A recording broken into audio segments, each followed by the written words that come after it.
តាមពិតប្តីមើលងាយខ្ញុំសោះ ហាហាហាជាតិនឹងឯងមានវាសនាត្រឹមតែជាអ្នកបម្រើប៉ុណ្ណោះសំឡក់រកអីចាយលុយអញត្រូវតែបម្រើអញឲ្យបានល្អ ម៉ែក្មេកស្អប់ខ្ពើមខ្ញុំឯងចង់សម្លាប់យើងមែនទេថែមទាំងប្តីរបស់ខ្ញុំនៅចំពោះមុខខ្ញុំលួចតាក់ទងស្រីផ្សេងទៀតបងខ្ញុំចាក់ទឹកឲ្យបងហើយអ្នកណាឲ្យនាងធ្វើបែបនេះខ្ញុំមានការងារសំខាន់ត្រូវពិភាក្សាជាមួយលេខាយ៉ាងចេញទៅក្រៅទៅឲ្យលឿនឡើង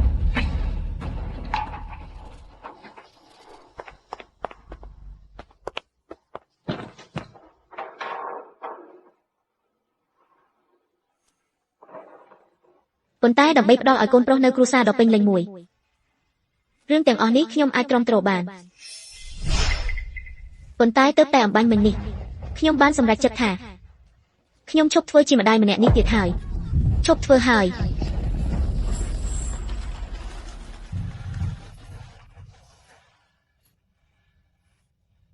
ខង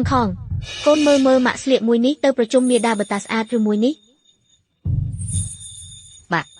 ម៉ាក់កុំខំប្រឹងអត់ប្រយោជន៍អីខ្ញុំបាននិយាយត្រូវគ្នាជាមួយបងធាងចិនរួចហើយរឿងប្រជុំមាតាបតាសិស្សនោះគាត់នឹងទៅចូលរួមជាមួយខ្ញុំស្អីគេកូនចង់ឲ្យយ៉ាងឆានទៅមែនទេនាងជាស្រីកំណានដែលប៉ារបស់ឯងរកមកខ្ញុំទៅជាម្ដាយបង្កើតរបស់ឯងស្រីកំណានយ៉ាងម៉េចយ៉ាងហោចណាស់នាងក្មេងហើយស្អាតជាងម៉ាក់នាំនាងចេញទៅក្រៅធ្វើឲ្យខ្ញុំមានមុខមាត់បើសិនជាអាចឲ្យខ្ញុំជ្រើសរើសបានខ្ញុំសុខចិត្តឲ្យនាងធ្វើជាម៉ាក់របស់ខ្ញុំវិញបើសិនជាអាចឲ្យខ្ញុំសុខចិត្តឲ្យនាងធ្វើជា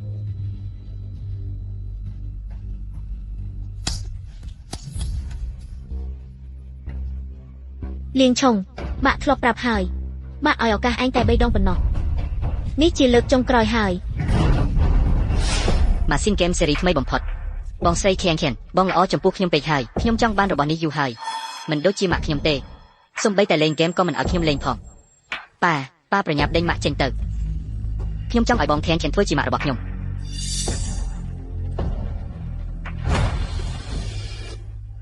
ខងអ្នកណាក៏អាចធ្វើបាបម៉ាក់បានដែរប៉ុន្តែកូនជាសាច់ឈាមបង្កើតរបស់ម៉ាក់ណាហេតុអ្វីកូននិយាយពីម៉ាក់បែបនេះនៅចំពោះមុខអ្នកអតីអើយម៉ាក់ហេតុអ្វីក៏ចិត្តចង្អៀតម្ល៉េះកូនគ្រាន់តែនិយាយលេងតើពាក្យបែបនេះលើកក្រោយកុំនិយាយទៀតម៉ាក់ឲ្យឱកាសកូន3ដងនេះជាលើកទី1បានហើយម៉ាក់កូនដឹងហើយល្អហើយមើលកាមេរ៉ា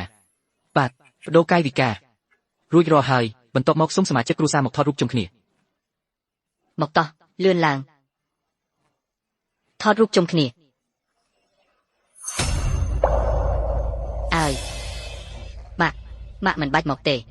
ម៉ាក់ថតពេកហើយទៅអ្នកថតរូបពួកយើងរួចរាល់ហើយមកថតមកមើលមកកាមេរ៉ាកូនប្រុសនេះជាលើកទី2ហើយម៉ាក់សួរកូនម្ដងទៀត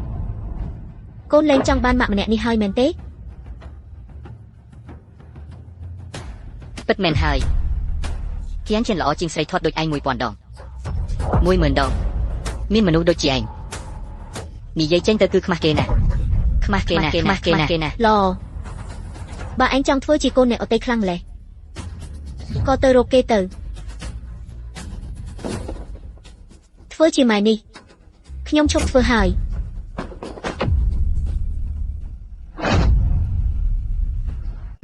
ឈៀនតើឯងកំពុងធ្វើអីស្រែកកំហុកដាក់ចៅសម្លាញ់របស់ខ្ញុំលោកយាយខ្ញុំគ្រាន់តែលេងសាច់មួយម៉ាក់តាគាត់យកកំហឹងមកបញ្ចេញលើកូនទៀតហើយថែមទាំងនិយាយថានឹងមិនធ្វើជាម៉ាក់របស់កូនទៀតទេធានឯងចង់បោះបោហើយមែនទេហារាល់ថ្ងៃនេះមិនរកលុយបានសំបីមួយរៀលឯងតែលើកូនប្រុសខ្ញុំចិញ្ចឹមទាំងស្រុងយ៉ាងម៉េចចៅសម្លាញ់ខ្ញុំស្ដីឲ្យពី3ម៉ាត់វីយ៉ាងម៉េចឯងចង់មកធ្វើរកពីដាក់ទៀតមែនទេខ្ញុំមិនរកលុយបាន1រៀលមែនទេតាំងពីកូនប្រុសអ្នកម៉ាក់មានប្រាក់ខែត្រឹមតែ5000មកម្លេះប្រាក់ខែខ្ញុំគឺច្រើនជាងគាត់10ដងទៅហើយគឺគាត់ជាអ្នកឲ្យខ្ញុំឈប់ធ្វើការដើម្បីមកមើលថែគ្រួសារតែរឿងចាស់កម្រើទាំងនេះឯងកាយមកធ្វើអីមើលសភាពខ្លួនឯងឥឡូវផងបើឯងចេញទៅរកការងារធ្វើពេលនេះអ្នកណាគេយកឆាប់ទៅធ្វើបាយឲ្យខ្ញុំអ្នកណាចង់ធ្វើក៏ធ្វើទៅបម្រើគ្រួសារឯងច្រើនឆ្នាំមកនេះខ្ញុំបម្រើឆ្អែតហើយណែចង់បោះបោះហើយមែនត្រឡប់មកវិញភ្លាមលោកយាយ កុំខ្វល់ពីគាត់អីគាត់មានកូនប្រុសតែម្នាក់គឺខ្ញុំមិនជឿថាគាត់ដាច់ចិត្តបោះបង់ខ្ញុំមែនទេ ហេ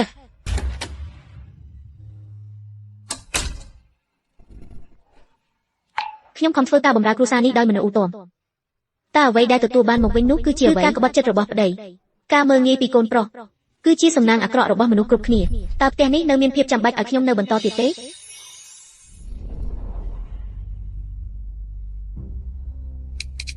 បងស្រីមែនខ្ញុំចង់លែងលេះជាអញ្ចឹងទីបំផុតអញគិតច្បាស់ហើយការលែងលេះនេះគួរតែធ្វើតាំងពីយូរមកហើយល្មមតែហាងកែសម្ផស្សនៅតំបន់ខាងលិចកំពុងខ្វះមនុស្សជួយបងទៅប៉ុន្តែអញបានចាក់ចេញពីវិស័យនេះ20ឆ្នាំហើយប្រាក់ខែគោរបស់ក្រុមហ៊ុនអាចឲ្យបានតែ1000ប៉ុណ្ណោះប៉ុន្តែខ្ញុំធានាថាឲ្យតែមានស្នាដៃរឿងដំឡើងប្រាក់ខែគ្មានបញ្ហាទេប្រាក់កម្រៃជើងសារក៏ជារបស់អ្នកទាំងអស់ដែរអរគុណបងណាខ្ញុំមិនធ្វើឲ្យអ្នកខកបំណងទេ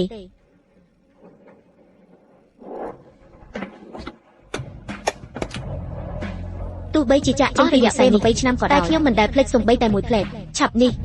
ខ្ញុំនឹងធ្វើឲ្យអ្នកដែលមើលងាយខ្ញុំត្រូវស្ដាយក្រោយ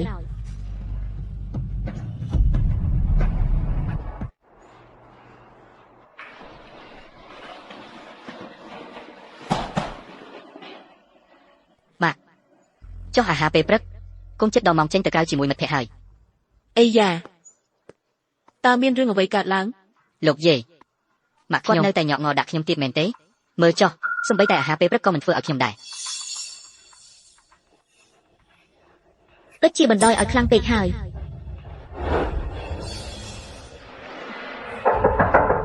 ធានល្មមបានហើយឆាប់ចេញមកធ្វើអាហារពេលព្រឹកឲ្យខ្ញុំភ្លាម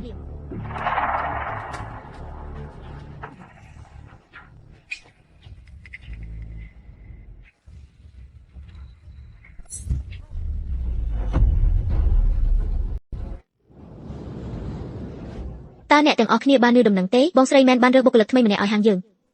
ឬថាពីមុនគាត់ជាអ្នកគ្រប់គ្រងឆ្នាំនៅហាងផ្សេងធ្លាប់រកចំណូលបានរាប់រយលានក្នុងមួយឆ្នាំមែនឬស្ដាប់ទៅដូចជាខ្លាំងណាស់ចុះហេតុអីមកធ្វើជាបុគ្គលិកធម្មតាទៅវិញមិនដឹងថាមុខមាត់យ៉ាងណាទេ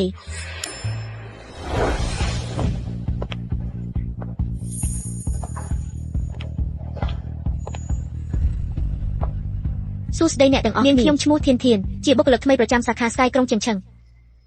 ស្អីគេស្មានមិនដល់ថាជាគាត់សោះរូបរាងបែបហ្នឹងសោះឈប់និយាយទៅថ្ងៃនេះជាថ្ងៃដំបូងដែលខ្ញុំត្រឡប់មកធ្វើការវិញសង្ឃឹមថាគ្រប់គ្នានឹងខំប្រឹងជាមួយគ្នាដើម្បីឲ្យសាខា Sky ក្រុងជៀងឆឹងយើងក្លាយជាលេខ1ទូទាំងប្រទេសរូបរាងបែបហ្នឹងសោះសម្ដីមិនតូចទេតើពួកយើងជាហាងកែសម្ផស្សលំដាប់ខ្ពស់ណាស់សម្ដីតែខ្លួនគាត់ផ្ទាល់ក៏គាត់រៀបចំមិនស្អាតផងខ្ញុំទីថាមិនដល់1ខែផងគាត់ប្រកាសជាលួចចាក់ចេញបាត់ហើយខ្ញុំទីថាមិនដល់1សប្តាហ៍ផង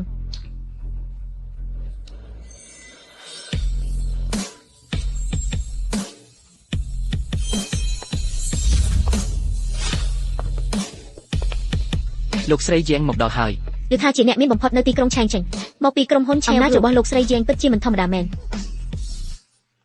ជំរាបសួរលោកស្រីជាងនេះខ្ញុំនឹងមកទទួលស្វាគមន៍លោកស្រីតើលោកស្រីចង់ធ្វើសេវាកម្មអ្វីដែរចា៎មុខរបស់ខ្ញុំមានបញ្ហាបន្តិចបន្តួចនាពេលថ្មីនេះឬថា Sky របស់ពួកអ្នកជាស្ថាប័នកែសម្ផស្សឈានមុខគេក្នុងប្រទេសរឿងនេះប្រហែលជាអាចជួយខ្ញុំដោះស្រាយបានហើយមែនទេពិតណាស់គ្មានបញ្ហាទេអ្នកដោះម៉ាស់ចេញបន្តិចទៅខ្ញុំសូមមើលបន្តិចថាមានបញ្ហាអ្វី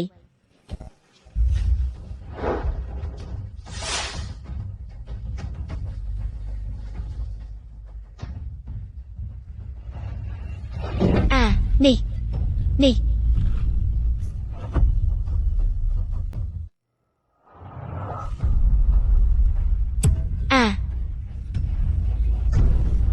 អ្នកស្រីជាងមិនមែនអាយុជាង40ឆ្នាំទេអីហើយអ្វីបានជាផ្ទៃមុខនេះមើលទៅដូចជាស្ត្រីចំណាស់អាយុ60ឆ្នាំអញ្ចឹងចុះភាពរាក់ទាក់ខ្លាំងរបស់លោកមិញនេះទៅណាហើយមិនមែនទេទ្រង់ថាអាចដោះស្រាយបានទេអីពេលនេះក្មាត់បាត់ហើយមែនទេជាងថែវសុំទោសខ្ញុំទៅតែគ្រាន់តែមើលច្រឡំទេខ្ញុំមិនដឹងថាមុខរបស់លោកស្រីពិសេសបែបនេះទេឯងនឹងហើយមនុស្សអត់ប្រយោជន៍ហាងកែសម្ផស្សលំដាប់ខ្ពស់អីទៅប៉ុណ្ណឹងក៏ព្យាបាលមិនជាមកនេះវាកំតិចស្លាកយីហោហាងនេះចោលទៅអេឈប់សិនលោកស្រីជាងខ្ញុំមានវិធីអូត្រឹមឯងនឹងខ្ញុំជាបុគ្គលិករបស់ហាងនេះធានខ្ញុំធានាថាផ្ទៃមុខលោកស្រីនឹងត្រឡប់មកដូចដើមវិញបើព្យាបាលមិនជាលោកស្រីចង់វាកំទេចហាងនេះខ្ញុំនឹងមិនតវ៉ាមួយម៉ាត់ឡើយយកព្រម ខ្ញុំនឹងផ្ដល់ឱកាសឲ្យឯងម្ដងទៀតបើព្យាបាលមិនជាមិនត្រឹមតែហាងនេះត្រូវបិទទ្វារទេឯងក៏ត្រូវចេញពីទីក្រុងជាងឈឹងដែរ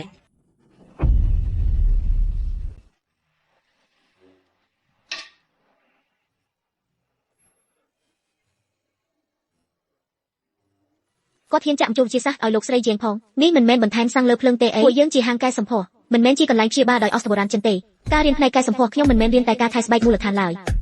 ថែមទាំងមានវិធីព្យាបាលបែបបុព្វរៀននិងបោះចំប្រទេសវិធីសាស្ត្របុរាណចាក់ចូលជាសាសខ្ញុំសិតតែបានខំរៀនសូត្រ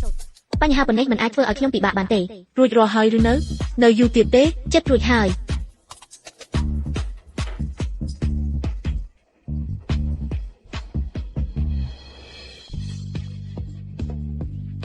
តើអ្នកកំពុងលេបអ្វីឲ្យខ្ញុំនឹងទឹកឃ្មុំ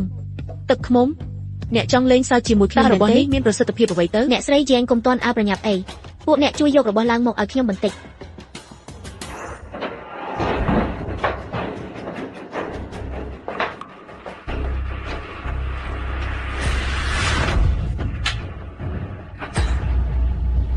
តើអ្នកចង់ធ្វើអ្វី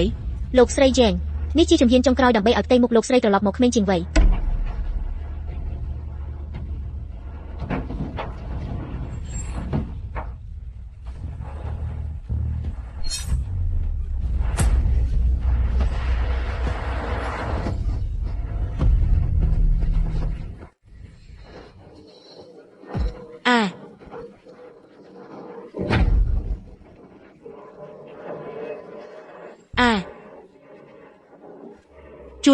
ជួយផងលឿនឡើងកុំចូលមកឲ្យសោះនេះគឺជាជំហានដ៏សំខាន់បំផុតនៃការព្យាបាលអ្នកទាំងអស់គ្នាបង្អាក់តែមុខរបស់លោកស្រីនឹងត្រូវខូចខាតទាំងស្រុងហើយអ្នកនៅខាងមុខឈប់ភ្លាមវានឹងអាចបង្កគ្រោះថ្នាក់ដល់ជីវិតជួយផងចាំបន្តិចទៀតសិនចិត្តបានសម្រេចហើយចប់ហើយសៀងថៃមានរឿងហើយលើកនេះហាងយើងចប់ហើយ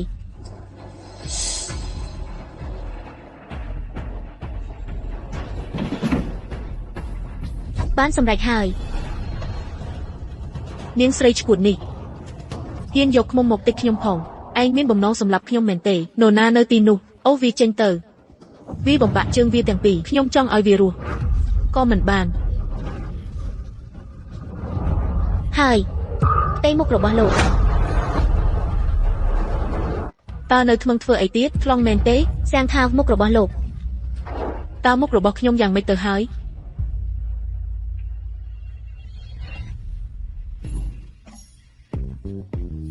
នេះជាមុខរបស់ខ្ញុំមែនទេតើមានរឿងអីហ្នឹងមុខរបស់សៀងណៃជាសះស្បើយហើយតើមុខរបស់សៀងណៃពេលនេះដូចក្មេងស្រីអាយុ20ឆ្នាំអញ្ចឹងពិតជាអស្ចារ្យខ្លាំងណាស់តើធ្វើបែបនេះបានយ៉ាងម៉េចទៅតើនេះជាការដូរស្អីឲ្យប្រកបទៅបញ្ហាលើផ្ទៃមុខរបស់លោកគឺបណ្ដាលមកពីប៉ារ៉ាស៊ីតស្បែកដ៏កម្រយ៉ាង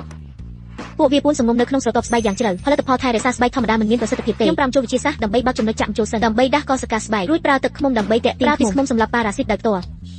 ព្រមទាំងបន្សាបជាតិពុលពីសត្វល្អិតនិងជួសជុលស្បែករបស់អ្នកឡើងវិញអូសត្វល្អិតច្រើនណាស់ឡពិតជាស័ក្តិសមជាកន្លែងកែសម្ផស្សលំដាប់កំពូលមែនធានមែនទេខ្ញុំចាំឈ្មោះអ្នកទុកហើយបញ្ចូលលុយ1លានសិនទៅប៉ាវតាក់1លានសិនទៅថ្ងៃមុខរឿងសម្រាប់ផ្ទៃមុខខ្ញុំផ្ញើលើអ្នកហើយចារាយ10,000,000ចំណូលហាងយើងក្នុងខែនេះលើសពី5លានហើយថែមទាំងមានសមាជិកកម្រិតខ្ពស់3នាក់ទៀតសុទ្ធតែលោកស្រីយ៉ែងជាអ្នកណែនាំអ្នកទាំងអស់គ្នាហត់ហើយចុងខែនេះម្នាក់នឹងទទួលបានប្រាក់រង្វាន់បន្ថែម50,000ប៉ាវហៅកែស្រីអស្ចារ្យបំផុតឈានមកនេះមកខែនេះហាង Sky សាខាភាគខាងលិចជាប់លេខ1ទូទាំងប្រទេសចាប់ពីខែក្រោយទៅអ្នកនឹងត្រូវដំឡើងជាអ្នកគ្រប់គ្រងសាខានេះប្រាក់ខែនឹងឡើងដល់50,000នេះគ្រាន់តែជាការចាប់ផ្ដើមប៉ុណ្ណោះអ្វីដែលខ្ញុំចង់បានគឺច្រើនជាងនេះឆ្ងាយណាស់ដល់ពេលត្រូវយកវាមកវិញហើយ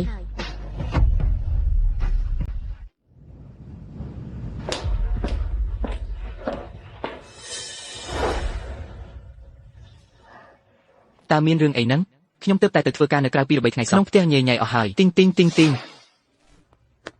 អូយកូនប្រុសឯងត្រឡប់មកវិញហើយធានស្រីម្នាក់នោះណាម៉ែគ្រាន់តែនិយាយស្ដីឲ្យនាង2-3ម៉ាត់នាងក៏ទុកចោលពួកយើងទាំងចាស់ទាំងក្មេងរួចរត់បាត់ទៅ មែនហើយពុកខ្ញុំនឹងលោកយាយញ៉ាំអាហារកំងអស់ជាច្រើនថ្ងៃហើយមើលចុះខោអាវមួយគំនូរនេះក៏គ្មានអ្នកបោកដែរសូម្បីតែស្បែកជើងក៏គ្មានអ្នកដុសឲ្យខ្ញុំដែរប៉ាប្រញាប់រកវិធីដោះស្រាយទៅ អីយ៉យហេតុអីបងធានដល់អាយុប៉ុណ្ណឹងហើយនៅចង់រឹងរូសទៀតនេះពិតជាតាមតែអំពើចិត្តពេកហើយ ចាំខ្ញុំទេទៅគាត់ប្រាប់ឲ្យគាត់ត្រឡប់មកវិញភ្លាម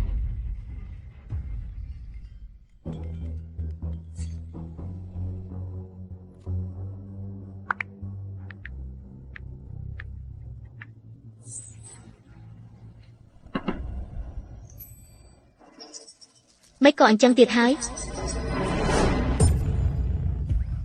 ខកខានយូរហើយនេះជាប្រាក់ដំបូងដែលខ្ញុំរកបានក្រោយត្រឡប់មកចូលក្នុងវិស័យសម្រស់វិញក្នុងរយៈពេល20ឆ្នាំពលកម្មគឺជារឿងដ៏ថ្លៃថ្លាបំផុត ម៉ាក់ឯងមានសមត្ថភាពហើយហ៊ានណាស់ឡកខ្ញុំបាត់ ហើយកុំខឹងអីចង់ប្លុកក៏ប្លុកទៅនាងគ្រាន់តែជាមេផ្ទះបើគ្មានឯងគ្មានការងារធ្វើចាំមើលថានាងអាចរស់នៅខាងក្រៅបានប៉ុន្មានថ្ងៃ ប៉ាប៉ាមើលញ៉ែម៉ាក់រកបានការងារធ្វើហើយ ហាមួយខែ 1000 យួនប៉ាមិនបាននិយាយលេងទេលើប៉ុណ្ណឹងមិនគ្រាន់ថ្លៃបាយមួយពេលរបស់ប៉ាផងមិនដល់3ថ្ងៃទេនាងនឹងយំសំពះសុំត្រឡប់មកវិញប៉ា ប៉ាកុំអាននិយាយរឿងឥតប្រយោជន៍ទាំងនេះអីកូននឹងលោកយាយមិនចង់ញ៉ាំអាហារកំងទៀតទេម៉ាក់ខ្ញុំក៏មិនមកវិញដែរប្រញាប់រកអ្នកធ្វើម្ហូបសិនទៅ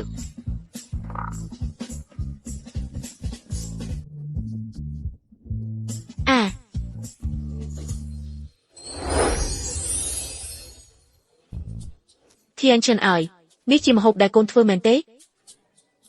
ខានធ្វើម្ហូបយូរហើយរៀងរឹងដៃបន្តិចអ្នកទាំងអស់គ្នាទ្រាំញ៉ាំអាហារកំងសិនទៅលើក្រោយខ្ញុំនឹងធ្វើម្ហូបឆ្ងាញ់ពេញមួយតោឲ្យអ្នកទាំងអស់គ្នា ញ៉ាំតាមនឹងសិនទៅម៉ាក់តើម៉ាក់ទៅណាឲ្យប្រាកដហ្នឹងសួស្ដី សួស្ដីខ្ញុំចង់ចុះឈ្មោះកញ្ចប់គ្រូបង្វឹកផ្ទាល់ខ្លួនមួយទល់នឹងមួយថ្លៃបំផុតក្នុងខ្ញុំចង់រៀននៅថ្ងៃនេះតែម្ដង ចាស់សូមរងចាំបន្តិចរួចរាល់ហើយលោកស្រីអញ្ជើញមកខាងនេះ កាលពីមុនខ្ញុំសន្សំលុយទាំងអស់ដើម្បីទិញរបស់របរចូលផ្ទះទិញស្បែកជើងម៉ាកល្បីឲ្យឡើងខំទិញកុំព្យូទ័រនិងទូរស័ព្ទស៊េរីទំនើបបំផុតតែចុងក្រោយគេមិនដឹងគុណហើយថែមទាំងជេរខ្ញុំថាគួរឲ្យខ្មាស់គេទៀតបើអញ្ចឹងមែនលុយរបស់ខ្ញុំនឹងចំណាយសម្រាប់តែខ្លួនឯងប៉ុណ្ណោះ តោះប្រឹងឡើងរត់ឲ្យលឿនបន្តិច ក្នុងរយៈពេល1ខែខ្ញុំត្រូវតែស្រុកគីឡូឲ្យបានដើម្បីស្វែងរកខ្លួនឯងកាលពីមុនត្រឡប់មកវិញ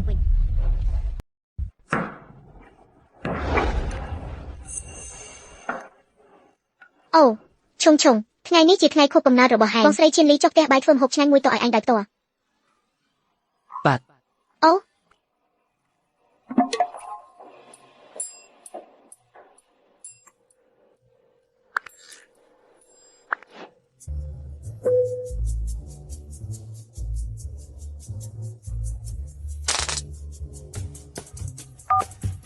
មានការអីមែនទេ អុយម៉ែអើយមើលណែបងស្រីស៊ីស៊ីកំពុងធ្វើម្ហូបយ៉ាងច្រើនឲ្យខ្ញុំប្រាប់ឯងឲ្យដឹងណាបើឯងនៅតែមិនដឹងខ្យល់ទៀតប្រញាប់ត្រឡប់មកផ្ទះវិញទៅផ្ទះនេះនឹងលែងមានកន្លែងសម្រាប់ឯងទៀតហើយដល់ពេលនោះទោះបីជាឯងស្ដាយក្រោយក៏ចង់ត្រឡប់មកវិញក៏គ្មានផ្លូវដែរ ល្អហើយកូនចង់ឲ្យគាត់ធ្វើជាម៉ាក់តាំងពីយូរហើយតាឥឡូវម៉ាក់បំពេញបំណងកូនហើយម៉ាក់លែងជាម៉ាក់របស់កូនទៀតហើយទៅថ្ងៃមុខកុំមករំខានម៉ាក់ទៀត បាទគ្រាន់តែស្ដីឲ្យពី3ម៉ាត់ក៏មិនសុខចិត្តដែរកុំរឹងតឹងទៀតប្រញាប់ជប់ពីការងារប្រាក់ខែ 1000 ហ្នឹងទៅប្រញាប់មកផ្ទះវិញការងាររបស់គូដាំសូនេះអ្នកណាក៏ធ្វើកាត់ដែរកុំស្មានថាគ្មានឯងពួកយើងរស់មិនបាន វ៉ាវលោកហេតុអីក៏ចេះ ភ្លើងឆេះហើយទទួលយកវាទៅនេះគឺមកពីអ្នករកវាដោយខ្លួនឯងទេ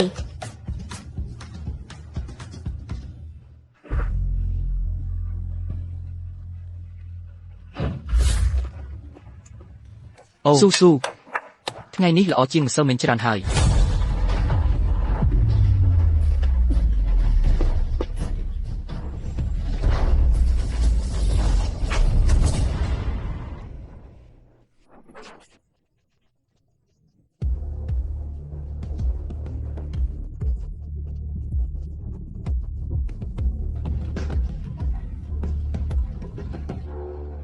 អាណាព្យាបាលទាំងអស់គ្នាសូមចងចាំមកចូលរួមប្រជុំអាណាព្យាបាលថ្ងៃស្អែកឲ្យទាន់ពេលភ្លេចចាក់ចេញពីគ្រប់អាណាព្យាបាលបាត់តែវាក៏ល្អដែរដល់ពេលត្រូវទៅដោះស្រាយជាមួយពួកគេឲ្យចប់សពគ្រប់ហើយ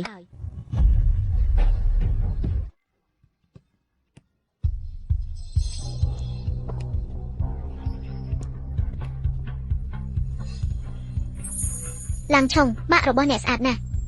មែនហើយម៉ាក់របស់អ្នកមើលទៅដូចជាបងស្រីអញ្ចឹងថែរក្សាសម្រស់បានល្អណាស់ប្រាកដណាស់ម៉ាក់របស់ខ្ញុំស្អាតពីកំណើត មិនមែនទេឡើងឆុងច្បាស់ណាស់ថាខ្ញុំបានឃើញម៉ាក់អ្នកពេលចុះឈ្មោះចូលរៀនគាត់គឺជាអ្នកមីងម្នាក់រៀងថតតាមិនដូចគាត់បន្តិចសោះ តើឯងនិយាយផ្ដេសផ្ដាសស្អីហ្នឹងនោះគ្រាន់តែជាសាច់ញាតិឆ្ងាយដែលក្រីក្រម្នាក់របស់គ្រួសារខ្ញុំប៉ុណ្ណោះគាត់ទើបតែជាម៉ាក់បង្កើតរបស់ខ្ញុំ ថ្ងៃនេះមានប្រជុំអាណាព្យាបាលសិស្សជាច្រើនអ្នកគឺជាថ្នាក់ដឹកនាំជាន់ខ្ពស់នៃក្រុមហ៊ុនដៃគូសហការរបស់អង្គភាពយើងក្នុងឱកាសដ៏សំខាន់បែបនេះមានតែអ្នកទេដែលស័ក្តិសមបំផុត កម្មវិធីជួបជុំសិស្សថ្មីនឹងចាប់ផ្ដើមក្នុងពេលឆាប់នេះសូមអាណាព្យាបាលនិងសិស្សានុសិស្សទាំងអស់អញ្ជើញអង្គុយតាមកន្លែងការជួបជុំសិស្សថ្មីថ្ងៃនេះក្រៅពីការស្វែងយល់ពីគ្នាទៅវិញទៅមកយើងក៏មានវគ្គសម្ដែងសមត្ថភាពរបស់អាណាព្យាបាលដែរបន្ទាប់មកខ្ញុំនឹងហៅឈ្មោះអាណាព្យាបាលដែលហៅចំឈ្មោះសូមត្រៀមខ្លួនសម្ដែងជាបន្តបន្ទាប់ខងដើម្បីថ្ងៃនេះខ្ញុំខំទៅរៀនរំអស់មួយខែណោះបន្តិចទៀតសម្ដែងលើឆាកច្បាស់ជាធ្វើឲ្យបងមានមុខមាត់មិនខាន បងស្រីឈៀងរបស់ខ្ញុំពិតជាមានមុខមាត់ណាស់គ្រាន់បើជាងម៉ាក់ថតរបស់ខ្ញុំឆ្ងាយណាស់ អ្នកម៉ាក់ស៊ឺមើលមកដល់ហើយអ្នកប៉ាលេងយ៉ែងមកដល់ហើយអ្នកម៉ាក់ឡែងខងហេតុ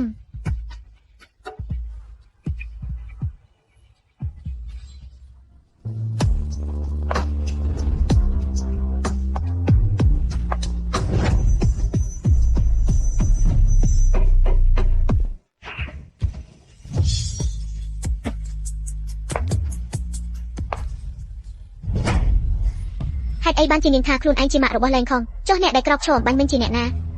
តើនេះជារឿងអីឲ្យប្រកាសទៅ ចម្លែកណាស់ហេតុអីនាងនិយាយថាជាម៉ាក់របស់ខ្ញុំ ស្រមោលរៀងកាយស្រីម្នាក់នេះដូចជាឈានការនៅក្មេងណាស់មិនមែនទេមិនអាចទៅរួចទេនាងថតដល់ថ្នាក់នឹងយូរហើយ ឬមួយស្រីម្នាក់នេះមានទំនាក់ទំនងអ្វីជាមួយឡែងឈើនិយាយមកតើគេជាអ្នកណា ខ្ញុំមិនស្គាល់គេទេខ្ញុំធ្វើមិនដឹងថាគេជាអ្នកណា គឺទេប្តីខ្ញុំប្រាប់ថាគាត់មិនស្គាល់ទេយ៉ែងខងគឺជាកូនប្រុសរបស់ខ្ញុំទើបជាម្ដាយរបស់គេមនុស្សខ្លះពិតជាក្រាស់មុខមែនចង់ធ្វើជាស្រីទី3បំផ្លាញគ្រួសារអ្នកដទៃនៅហ៊ានមកបង្កការរំខានដល់សាលាទៀតពិតជាមិនចេះខ្មាស់អ៊ីនមែនអ្នកនិយាយត្រូវហើយថ្ងៃនេះពិតជាមានស្រីកំណានក្រាស់មុខហ៊ានចូលមកបន្លំធ្វើជាម្ដាយបង្កើតរបស់គេមែនប៉ុន្តែអ្នកម្នាក់នោះមិនមែនជាខ្ញុំទេតើឯងកំពុងនិយាយឈួតអីចេញមកបង្កបញ្ហាចុះហេតុអ្វីមិនហ៊ានបង្ហាញមុខខ្ញុំចង់ដឹងណាស់ថាស្ត្រីអាចកំបាំងម្នាក់នេះហ៊ានមកលេងល្បិចនៅចំពោះមុខខ្ញុំយ៉ាងម៉េច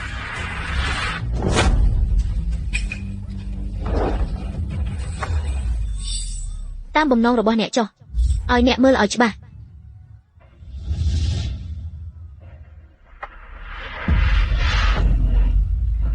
ម៉ាក់របស់ធានធាន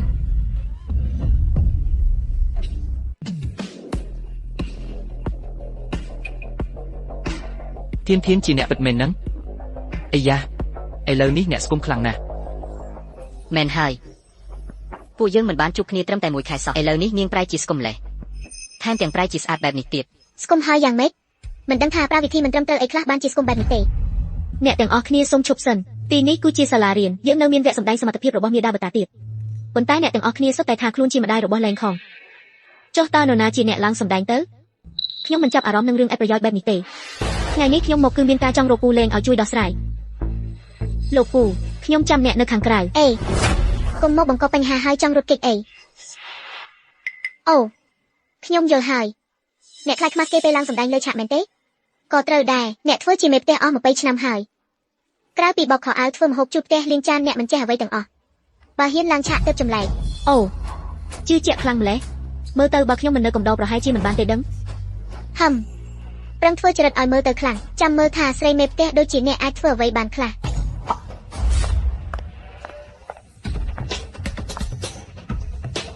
ពិតមែនហើយស្រីម្នាក់និយាយសម្ដីខ្លាំងហើយក៏រត់បាត់មិនហ៊ានប្រកួតជាមួយខ្ញុំតតែសោះចាំមើលខ្ញុំធ្វើឲ្យគ្រប់គ្នាផ្អើលម្ដង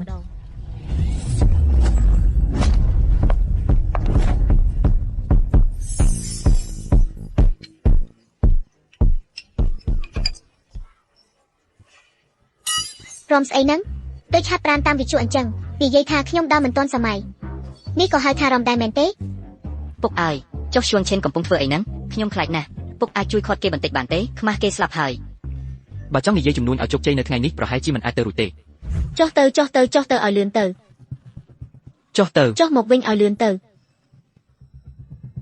ខ្ញុំយ៉ាងមិនដែរកុំនិយាយពីថាខ្ញុំរំយ៉ាងណាយ៉ាងហោចណាស់ក៏ខ្ញុំហ៊ានឡើងសម្ដែងលើឆាកដែរវាប្រសើរជាងអ្នកខ្លះដែលអួតក្អេងក្អាងហើយរត់បាត់ទាំងអាម៉ាស់នរណាថាខ្ញុំរត់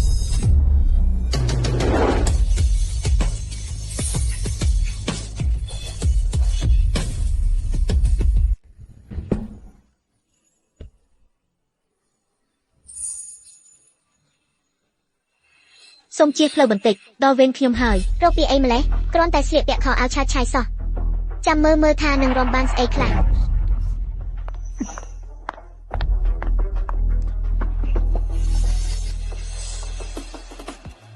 ខានរំយូរហើយមិនដឹងជាគាត់នៅចាំក្បាច់ឬអត់ទេពីមុនគាត់ថត់ណាស់គ្រាន់តែដើរក៏ដង្ហក់ដែរគាត់មានសមត្ថភាពអីទៅខ្ញុំមើលទៅគាត់រំមិនកើតតតែសោះគ្រាន់តែធ្វើពុតប៉ុណ្ណោះក្តីនឹកនាមយ៉ាងការរុះរយទឹកហូរតាមសម្រួលក្តីព្រួយនៅពីទីភាពឯកោលុកលុយក្នុងចិត្តព្រះអើយពិតជាដូចទេពអប្សរចុះពីសុកលៀមែនបើគ្មានមូលដ្ឋានគ្រឹះរំលើពី10ឆ្នាំទេមិនអាចរំក្បាច់ពិបាកបែបនេះបានឡើយនេះពិតជាម៉ាក់ខ្ញុំមែនទេគឺជាក្បាច់រំការនៅសាកលវិទ្យាល័យនឹងតើកាលនោះខ្ញុំបានស្រឡាញ់គាត់យ៉ាងជ្រាលជ្រៅមិននឹកស្មានថាគាត់នៅចាំដល់សប្តាហ៍ថ្ងៃការរៀននៅសាកលវិទ្យាល័យខ្ញុំគឺជាប្រធានក្លឹបរំរបាំបុរាណធ្លាប់តំណាងឲ្យសាលាចូលរួមការប្រកួតធំហើយទទួលបានពានរង្វាន់ជាច្រើនតែក្រោយពេលរៀបការដើម្បីគ្រួសារមួយនេះខ្ញុំបានបោះបង់ចំណង់ចំណូលចិត្តទាំងអស់ខិតខំធ្វើការដោយមនុស្សអ៊ូតមលទ្ធផលនៅចុងក្រោយខ្ញុំខ្លាចជាមេផ្ទះដែលគ្មានបានការក្នុងភ្នែកអ្នក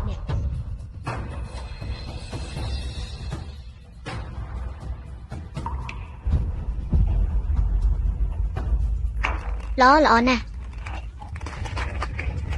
ចាប់ពីពេលនេះទៅខ្ញុំនឹងរស់នៅដើម្បីខ្លួនឯងហើយអ្វីបានជាបែបនេះនាងរំបានល្អដល់ថ្នាក់នេះយ៉ាងម៉េចទៅវាមិនអាចទៅរួចទេពូលែងគេធ្វើបាបខ្ញុំចិត្តណាធ្វើឲ្យខ្ញុំខ្មាស់គេអើយធានឯងរំបានល្អណាស់តោះពួកយើងត្រឡប់ទៅផ្ទះវិញនឹងសៀវខ្ញុំទន្ទឹងរង់ចាំឯងរាល់ថ្ងៃទៅផ្ទះមួយណាផ្ទះដែលត្រូវលាងចានដាំបាយរាល់ថ្ងៃតែនៅតែត្រូវគេមើលងាយមែនទេឬផ្ទះដែលអ្នកល្អល្អើនជាមួយស្រីក្មេងនៅចំពោះមុខខ្ញុំអ្នកមិនអាចនិយាយបែបនេះទេយ៉ាងណាមិញពួកយើងគឺជាគ្រួសារតែមួយយើងជាប្តីប្រពន្ធនឹងគ្នាហើយនៅមានកូនទៀតនឹងហើយឈប់រករឿងទៅពួកយើងឆាប់ទៅផ្ទះជាមួយគ្នាទៅខ្ញុំលើកលែងទោសឲ្យម៉ែចុះពួកឯងលើកលែងទោសឲ្យខ្ញុំលែងខំតើខ្ញុំធ្វើខុសអ្វីបានជាត្រូវឲ្យឯងលើកលែងទោសម៉ែបង្កើតឯងចិញ្ចឹមឯងអស់13ឆ្នាំម៉ែបានលះបង់គ្រប់យ៉ាងដើម្បីឯងតែអ្វីដែលម៉ែទទួលបានមកវិញគឺឯងចាត់ទុកស្រីទី3ម្នាក់នេះជាម៉ែគឺឯងជេរម៉ែថាជាស្រីធាត់និយាយថាខ្មាស់គេលក់មុខគឺឯងមិនទទួលស្គាល់ម៉ែជាម៉ែបង្កើតបានហើយម៉ាក់ហេតុអីបានជាម៉ាក់នៅតែមិនព្រមលែងរឿងទាំងនេះចោលអញ្ចឹងទាំងនោះគ្រាន់តែជាសម្ដីខឹងមួយពេលប៉ុណ្ណោះម្យ៉ាងវិញទៀតបើគុំតែខ្ញុំឲ្យឯងចាក់ចេញពីផ្ទះតើឯងអាចស្គមបានទេតើអាចស្អាតបានដូចឥឡូវនេះទេនិយាយឲ្យចំទៅឯងគួរតែអរគុណខ្ញុំទៅត្រូវបើគុំតែមានខ្ញុំប្រហែលជាឥឡូវនេះឯងនៅតែជាអាខ្មៅនោះដដែលមែនហើយខ្ញុំពិតជាគួរតែអរគុណអ្នកមែនដែលធ្វើឲ្យខ្ញុំមើលឃើញច្បាស់ពីធាតុពិតរបស់អ្នកអរគុណដែលជួយឲ្យខ្ញុំសម្រេចចិត្តបាន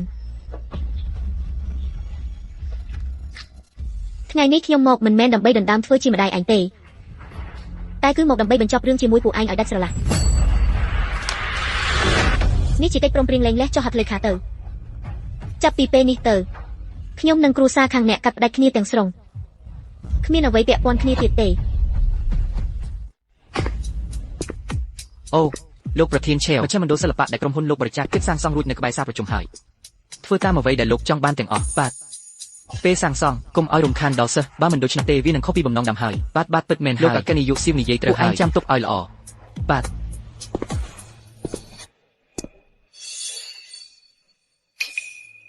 អូសៀវឆាវខាងក្នុងកំពុងប្រជុំអាណាព្យាបាលសិស្សថ្មីរញ៉េញ៉ៃបន្តិចហើយកុំប្រកាន់អីណាគឺគាត់លិខិតព្រមព្រៀងលែងលះម៉ាក់ធ្វើមែនទេលែងណា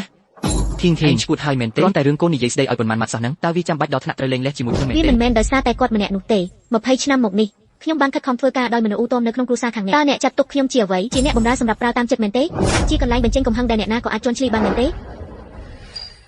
កាលនោះគឺអ្នកជាអ្នកអង្វរឲ្យខ្ញុំលាឈប់ពីការងារមកមើលថែផ្ទះចុងក្រោយខណៈដែលខ្ញុំនៅផ្ទះលាងចានធ្វើម្ហូប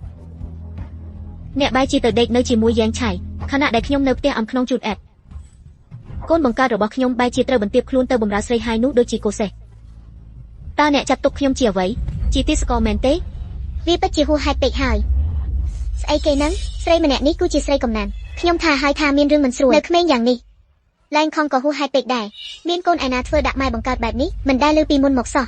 ឪពុកយ៉ាងម៉េចកូនយ៉ាងនោះខ្ញុំមើលទៅឪពុកកូនពីរនាក់នេះចម្លែកម្នាក់លើសម្នាក់អ្នកទាំងអស់គ្នាថ្ងៃនេះគឺជាការយល់ច្រឡំទេ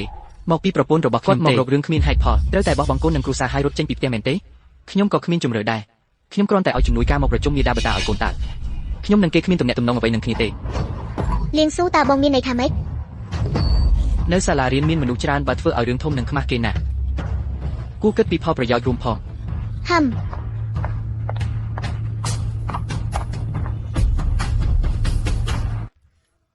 ឡើងមកលើកនេះពេញចិត្តហើយមែនទេឈប់ប្រអ៊ូតនធ្វើដូចចង់ស្លាប់ចង់រស់ទៅ ប្រពន្ធសម្លាញ់កាលពីមុនបន្ទោសបងចុះដែលរវល់ការងាររហូតធ្វើឲ្យអូនឯកោទៅថ្ងៃមុខបងសន្យានឹងមកផ្ទះកំដរអូនឲ្យបានច្រើនអូនកុំរករឿងដូចក្មេងបែបនេះទៀតអី លោកពូឡែនជប់ប្រើសម្ដីវីរខ្ពស់ដូចជាកំពុងផ្ដោតទៀនបែបហ្នឹងទៅផ្ទះកំដរខ្ញុំវិញទៅមិនបាច់ទេខ្ញុំខ្ពើមណាស់ អូយនេះអ្នកឯងធ្វើហួសហេតុពេកហើយអ្វីដែលប៉ាខ្ញុំនិយាយគឺសំរុំណាស់ទៅហើយម្យ៉ាងវិញទៀតតើអ្នកឯងយកអ្វីមកលេងលេះគ្រាន់តែអាស្រ័យលើការងារអន់ប្រាក់ខែ 1000 នឹងមែនទេខ្ញុំថាសំបីតែអ្នកសុំទាននៅក្រោមស្ពានក៏រកបានច្រើនជាងអ្នកឯងដែរបើអ្នកឯងលេងលេះខ្ញុំស្មានថាសំបីតែខ្យល់ក៏អ្នកឯងគ្មានផឹកផង ការដែលខ្ញុំមកឈរនៅទីនេះគឺខ្ញុំមិនដែលគិតចង់ត្រឡប់ក្រោយឡើយពីថ្ងៃនេះទៅខ្ញុំញ៉ាំអីណាមិនបាច់ឲ្យឪពុកកូនអ្នកទាំងពីរខ្វល់ឡើយក ុំបានចិត្តហួសហេតុពេកយកកិច្ចព្រមព្រៀងលេងលេះនេះទៅវិញទៅខ្ញុំនឹងចាត់ទុកថាឯងឈួតចុះគឺឈួតនឹងហើយ ពួកយើងបានប្រាប់ឲ្យឯងត្រឡប់ទៅផ្ទះវិញហើយតើឯងនៅចង់បានអ្វីទៀត ខ្ញុំបានផ្ដល់ឱកាសឲ្យពួកអ្នក3ដងហើយគឺពួកអ្នកដែលមិនព្រមទទួលយកដោយខ្លួនឯងខ្ញុំសូមនិយាយជាលើកចុងក្រោយគ្រួសាររបស់អ្នកទាំងអស់គ្នាខ្ញុំលែងបម្រើទៀតហើយ ធានកុំស្មានថាគ្រាន់តែមុខស្អាតបន្តិចទៅជាមនុស្សអស្ចារ្យខ្ញុំប្រាប់អ្នកឲ្យដឹងអ្នកគ្រាន់តែជាស្រីចាស់ដែលខ្ញុំលេងសើចរហូតធុញទ្រាន់ប៉ុណ្ណោះជាស្រីចាស់ដែលចេះតែបោកខោអោស្រមហូបពេញមួយថ្ងៃបើខ្ញុំមិនយកអ្នកតើមនុស្សខ្វាក់ណាហ៊ានយកអ្នក យ៉ាងឈឺលេងដែរទៅ អ្នកណាថាគ្មានអ្នកចង់បាននាង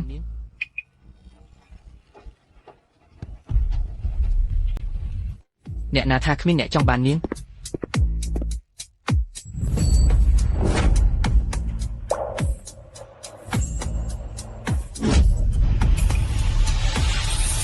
គឺលោកមែនទេ មិនអីទេមែនទេ ខ្ញុំមិនអីទេហេតុអីអ្នកមកទីនេះ អូធានបានជាថាហេតុអីអ្នកចង់លេងលេះជាមួយខ្ញុំខ្លាំងម្ល៉េះតាមពិតរកបានអ្នកមកទទួលបន្តយូរហើយតើហេនៅតែជាពួកកម្មករសំណងថោកទៀត ម៉ាក់ឈួតហើយមែនទេរកអ្នកណាមិនរកបែរជាមករកពួកកម្មករសំណងថោកទៀតបែបនេះបើម៉ាក់មិនខ្មាស់គេក៏ខ្ញុំខ្មាស់គេជំនួសដែរសន្តិសុខណែណាឆាប់មកទីនេះឲ្យលឿនឡើងកម្មករសំណងថោកទៀតនេះចេញទៅក្រៅឲ្យបាត់ទៅទីនេះជាសាលាលំដាប់អភិជនណាកុំឲ្យវាមកធ្វើឲ្យប្រឡាក់សារប្រជុំរបស់យើង តើខ្ញុំកំពុងតាំងជាមួយអ្នកណាទៅនេះទីងឯងខ្វាក់ភ្នែកឬក៏ខួរក្បាលមានបញ្ហារកអ្នកលីសែងមកធ្វើជាបង្អែកឲ្យឯងមែនទេ ចុះយ៉ាងម៉េចវានៅតែល្អជាងពួកឯងដែលអាត្មានិយមឪពុកកូនថោកទៀតអត់អៀនខ្មាស់ល្អជាង 1000 ដង 10000 ដង ឯងហ៊ានជាយើងផង ខ្ញុំមិនត្រឹមតែជេរឯងទេខ្ញុំថែមទាំងចង់វាឯងទៀតផងអ្នកទាំងពីរគួរតែត្រូវជេរហើយ ម៉ាក់និងប៉ាមិនទាន់លេងលេះគ្នាផងក៏ទៅរកប្រុសផ្សេងបាត់ទៅហើយតើម៉ាក់ស្រីឃ្លានដល់ថ្នាក់នឹងមែនទេនៅចំពោះមុខមនុស្សម្នាក់បែបនេះម៉ាក់មកស្និទ្ធស្នាលជាមួយប្រុសផ្សេងនេះពិតជាធ្វើខ្លួនមិនសមសោះមិនចេះខ្មាស់អៀន លីងឆុងប៉ារបស់ឯងលួចមានស្រីឯងធ្វើពុតជាមិនដឹងមិនដែរនិយាយរោគយុទ្ធធរឲ្យម៉ាក់សោះពេលនេះម៉ាក់ស្អាតស្អំមិនបានធ្វើអ្វីខុសទេតែឯងបែរជាមកជេរម៉ាក់ទៅវិញ តើខ្ញុំនិយាយខុសមែនទេម៉ាក់ថែមទាំងរកអាអ្នកស៊ីឈ្នួលរែកដីនឹងជីវិតម៉ាក់ប្រហែលមានតម្លៃតែប៉ុណ្្នឹងឯងខ្ញុំពិតជាស្ដាយក្រោយណាស់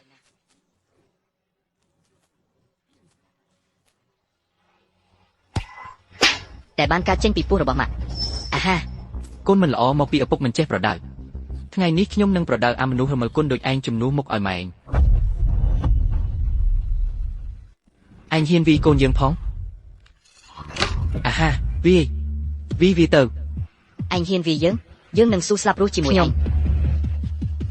អាហា កូនសម្លាញ់ មួយកំភ្លៀងរបស់គាត់នោះគឺជំនួសមកឲ្យខ្ញុំដើម្បីបង្រៀនឯងឲ្យស្គាល់ពីការគោរពចំណែកមួយកំភ្លៀងរបស់ខ្ញុំនេះជាលើកចុងក្រោយដែលម៉ែប្រើក្នុងនាមជាម្ដាយប្រាប់ឯងថាអ្វីទៅជាសុជីវធម៌និងសេចក្តីថ្លៃថ្នូរ ម៉ែហ៊ានធ្វើបែបនេះដើម្បីអ្នកដទៃម៉ែហ៊ានវីកូនផង ធានឯងឈួតហើយមែនទេគេជាកូនបង្កើតរបស់ឯងណាឯងជួយអ្នកក្រៅមកវីកូនខ្លួនឯងអញ្ចឹង មិនល្អទេនាងពិតជាឈួតមែនហើយពីមុននាងមិនមែនបែបនេះទេ យ៉ាងស៊ូចុះហត្ថលេខាឡើងលេះក្នុងរយៈពេល1សប្តាហ៍កុំបង្ខំឲ្យខ្ញុំប្រើផ្លូវច្បាប់ដល់ពេលឡើងតុលាការខ្ញុំនឹងធ្វើឲ្យឯងបាក់មុខមាត់ខ្មាស់គេគ្រប់ទីទី ម៉ាក់គិតឲ្យច្បាស់សិនទៅកូនជាកូនប្រុសបង្កើតតែម្នាក់គត់របស់ម៉ាក់បើម៉ាក់លែងត្រូវការកូនដល់ពេលម៉ាក់ចាស់ដេកឈឺនៅលើគ្រែសូម្បីតែអ្នកលើកទឹកជូនក៏គ្មានដែរពេលម៉ាក់ស្លាប់ក៏គ្មានអ្នកណារៀបចំបុណ្យសពឲ្យដែរ រឿងស្លាប់រស់របស់ម៉ែមិនបាច់អ្នកទាំងពីរមកបារម្ភទេ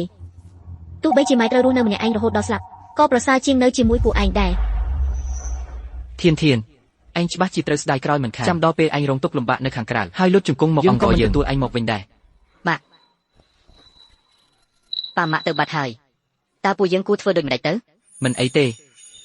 ប្រាក់ខែម៉ាក់តែ 1000 ក្នុងមួយខែសំបីតែចិញ្ចឹមខ្លួនឯងក៏ពិបាកដែរឥឡូវថែមទាំងទៅរកអ្នករែកឥតម្នាក់ទៀតចាំមើលចុះមិនលើសពី3ថ្ងៃទេនឹងត្រូវត្រឡប់មកអង្គខ្ញុំវិញមិនខាន អញថាទៅការនោះមិនក៏ខ្ញុំខ្វាក់ភ្នែកម្លេះបានជាទៅការជាមួយមនុស្សបែបហើយបង្កើតបានកូនបែបហ្នឹងទៀត អើយកុំខឹងអីអ្នកទ្រាំបាន20ឆ្នាំដោយមិនខ្លាចជាអណ្ដើកនឹងយកគិតថាអ្នកពូកែហើយ សុំទោសខ្ញុំពិតជាខឹងខ្លាំងណាស់ ធេងអញនៅតែមានចរិតមិនព្រមចាញ់ដោយការពីមុនដដែលមិនផ្លាស់ប្ដូរសោះ មិត្តរួមថ្នាក់ចាស់កុំមកលេងសើចនឹងខ្ញុំអីអូមែនហើយមិនបានជួបគ្នាជាង20ឆ្នាំហើយមិនក៏ឯងមកនៅទីនេះ ខ្ញុំធ្វើការនៅទីនេះ អញ្ចឹងឯងច្បាស់ជាហត់នឿយខ្លាំងហើយខ្ញុំសូមប៉ាវឯងញ៉ាំបាយទុកជាការអរគុណដែលជួយសម្រួលស្ថានភាពឲ្យខ្ញុំមិញ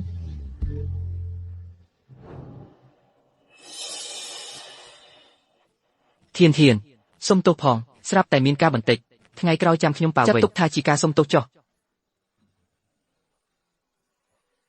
តាំងពីចប់វិទ្យាល័យមកខ្ញុំតាក់ទងអ្នកមិនបានសោះច្រើនឆ្នាំកន្លងផុតទៅហើយបន្ថែមជាមិត្តភក្តិឡើងវិញមក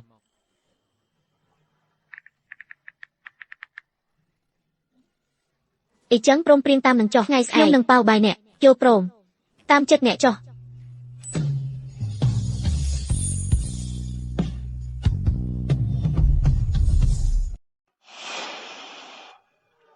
ខៀងឈិនអើយ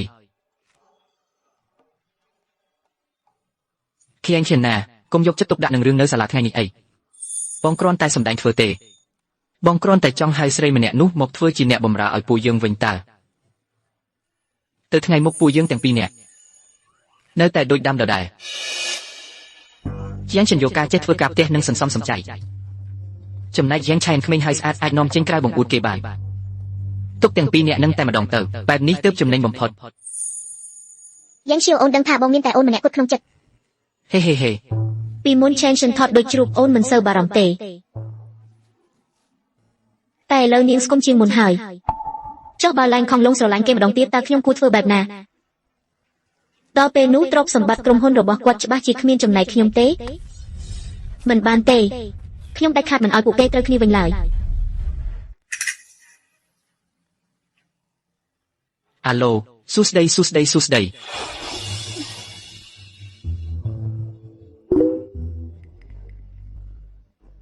ហាងកែសម្ផស្ស Sky នៅតំបន់ខាងលិចមែនទេស្អែកខ្ញុំនឹងទៅមើលបន្តិច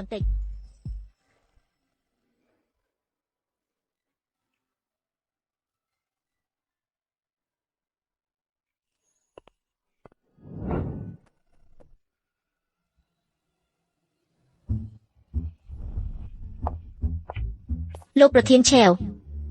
តើលោកត្រូវការឲ្យខ្ញុំជួយបញ្ជាក់ការវិភាគសម្រាប់ថ្ងៃស្អែកដែរឬទេ លោកចោលការវិភាគថ្ងៃស្អែកទាំងអស់ខ្ញុំមានគម្រោងផ្ទាល់ខ្លួនហើយ អូលោកប្រធានឆែវតើលោកត្រូវការឲ្យខ្ញុំជួយកក់បន្ទប់វេបនៅជាន់លើបង្អស់នៃសន្តាគារ Oriental Road ដែរឬទេ អ្នកសម្រេចចិត្តចុះអាហាឈប់សិនខ្ញុំនឹងរៀបចំដោយខ្លួនឯង អូ រស់នៅជាមួយគាត់ចាំបាច់អីត្រូវធ្វើអីឲ្យធំដុំពេកវាបែរជាបង្ហាញពីឋានៈទៅវិញធីងតើយើងពិតជាត្រូវញ៉ាំបាយនៅចិញ្ចើមផ្លូវមែនទេ មើលទៅដឹងថាអ្នកមិនមែនជាអ្នកជំនាញខាងញ៉ាំទេខ្ញុំនឹងប្រាប់អ្នកពីអាចកំបាំងពិសេសមួយទុកតាមចិញ្ចើមផ្លូវបែបនេះត្រូវតែញ៉ាំនៅតាមផ្លូវទើបមានរសជាតិដើម តើវាពិតជាមិនអីទេមែនទេ នេះណែឆាប់សាអានឹងមើលឈ្ងុយណាស់ ខ្ញុំមិនដែលញ៉ាំអានឹងទេ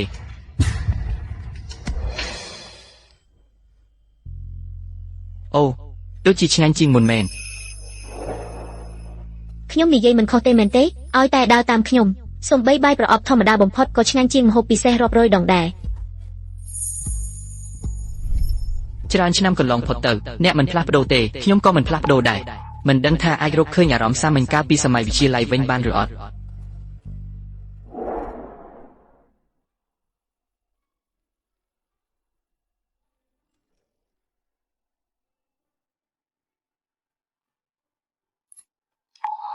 ស្អែកម៉ោង 5 ល្ងាចខ្ញុំទៅហាងកែសម្ផស្ស Sky កុំថែមម៉ោងអី យល់ព្រមជួបគ្នាថ្ងៃស្អែកខ្ញុំនឹងចាំ អ្នកចាក់ចេញពីភាពហត់នឿយក្នុងគ្រួសារតាមពិតជីវិតខ្ញុំអាចធូរស្រាលបែបនេះសោះមកនេះជាបញ្ជីប្រាក់ខែនេះរបស់ពួកឯងប្រាក់រង្វាន់គ្រប់ចំនួនមិនខ្វះសូម្បីតែ1សេនពួកយើងនឹងស្មោះស្ម័គ្រដើរតាមបងស្រីឈៀនទៅថ្ងៃមុខពួកយើងនឹងស្ដាប់តាមបងទាំងអស់មែនហើយបងស្រីឈៀនជាអស្ចារ្យណាស់បងស្រីមែនពិតជានិយាយមែនធ្វើមែនរកលុយដោយសមត្ថភាពខ្លួនឯងអារម្មណ៍ពិតជាល្អណាស់ឈៀនស្រីថោកទាបម្នាក់នោះឯងឲ្យចេញមកជួបខ្ញុំភ្លាមស្គីគឺជាកន្លែងកែសម្ផស្សកម្រិតខ្ពស់មិនមែនជាកន្លែងឲ្យអ្នកមកលោឡាទេអូខានជប់យូរចេះខ្លាំងដល់ថ្នាក់នឹងផងឈៀនឯងស្មានតែស្លៀកពាក់ស្អាតបន្តិចអាចធ្វើជាអ្នកគ្រប់គ្រងស្អីគេនឹងបានមែនទេនិយាយឲ្យចំទៅក៏នៅតែជាអ្នកបម្រើគេដដែលរកលុយតាមរយៈការលក់ស្នាមញឹមនិងម៉ាសាមុខឲ្យគេនិយាយចប់ហើយឬនៅបើនិយាយចប់ហើយប្រញាប់ចេញទៅបង្ខំឲ្យខ្ញុំហើយសន្តិសុខមកចាត់ការអូមែនហើយអ្នកទាំងអស់គ្នាប្រហែលជានៅមិនទាន់ដឹងទេការងារដែលគេធ្វើឥឡូវនេះគឺដូចពេលគេនៅផ្ទះបម្រើមនុស្សចាស់និងក្មេងអញ្ចឹង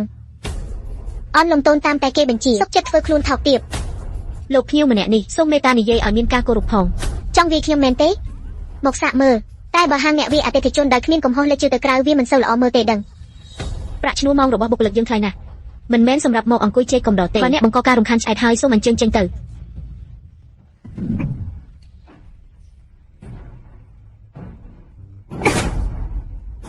មនុស្សអន់ដូចឯងនេះរកបានតែ1000ក្នុងមួយខែសំបីតែធ្វើក្រចកឲ្យខ្ញុំក៏មិនគ្រាន់ផងតើឯងមកធ្វើរកខ្ពង់ខ្ពស់ដាក់អ្នកណា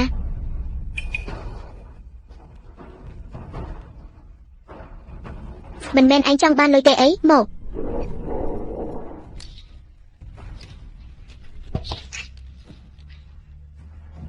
បើឯងបំរើខ្ញុំឲ្យស្រួលខ្លួនហើយរបស់ទាំងនេះឲ្យឯងទាំងអស់ឲ្យតម្លៃហើយតែជាមិនចេះខ្មាស់យកលុយឲ្យបំរើខ្ញុំឲ្យល្អទៅបើមិនអញ្ចឹងទេខ្ញុំមានវិធីធ្វើឲ្យហាងឯងបើកលែងចេញលុយនៅក្នុងហបអានាងតើមានប៉ុន្មានដែលរកបានដោយសមត្ថភាពខ្លួនឯងយកលុយប្តីខ្ញុំមកអួតក្អេងក្អាំងនៅទីនេះតើមានសមត្ថភាពអីទៅខ្ញុំរកលុយដោយកម្លាំងដៃផ្ទាល់ខ្លួនដោយសុចរិតយុត្តិធម៌តើមានអ្វីដែលមិនអាចឲ្យគេឃើញមែនទេគុំស្មានថាពេលឯងចង់លែងលះយ៉ាងឈឺនឹងខ្លាចឯងឲ្យសោះប្រាប់ឲ្យដឹងទៅគាត់និយាយជាមួយខ្ញុំយូរហើយគាត់គ្រាន់តែចង់ឲ្យឯងទៅផ្ទះធ្វើជាអ្នកបម្រើឥតគិតថ្លៃចាំបម្រើមនុស្សចាស់ក្មេងក្នុងផ្ទះប៉ុណ្ណោះចំណែកខ្ញុំវិញនៅតែជារបស់មានតម្លៃក្នុងចិត្តហើយឯងនៅតែជាស្រីចាស់ដែលមិនអាចបង្ហាញមុខមាត់បានរហូតលើពីនេះទៅទៀតពេលដែលខ្ញុំនៅជាមួយឡែងឈឺគាត់ថែមទាំងនិយាយថាស្បែកខ្ញុំមកជាងឯងរៀងក៏ស្អាតជាងឯងនៅជាមួយខ្ញុំស្រណុកជាងនៅជាមួយស្រីចាស់ដូចជាអញច្រើនណាស់បើឯងចូលចិត្តខ្លាំងយ៉ាងនេះអីចឹងឲ្យនាងចុះមិនបាច់ប្រញាប់បង្ហាញភាពស្មោះត្រង់នៅចំពោះមុខខ្ញុំទេមនុស្សសម្រាមដូចគេអ្នកណាបានទៅគឺសេះហើយគឺទេហាងយើងមិនស្វាគមន៍អ្នកទំនេរទៅបម្រើប្រុសសម្រាមដែលដណ្ដើមបាននោះទេពួកឯងការពារគេណាស់តើរឿងណារឿងហ្នឹងបើខាងគឺទទួលភ្ញៀវបើមានអ្នកចង់យកលុយមកឲ្យពួកយើងក៏គ្មានហេតុផលអីមិនទទួលដែរអញ្ជើញភ្ញៀវស្មានតែមានអំនួតខ្លាំងណាស់និយាយទៅក៏នៅតែខ្វះលុយតើនាងឯងនេះឲ្យតែបម្រើខ្ញុំឲ្យបានស្រួលខ្ញុំនឹងឲ្យលុយធី2ដងហាគួរឲ្យស្ដាយលុយដែលឯងសុំពីប្រុសព្រាមនារីបែរជាគ្មានលុយបើកប្រាក់ខែឲ្យខ្ញុំ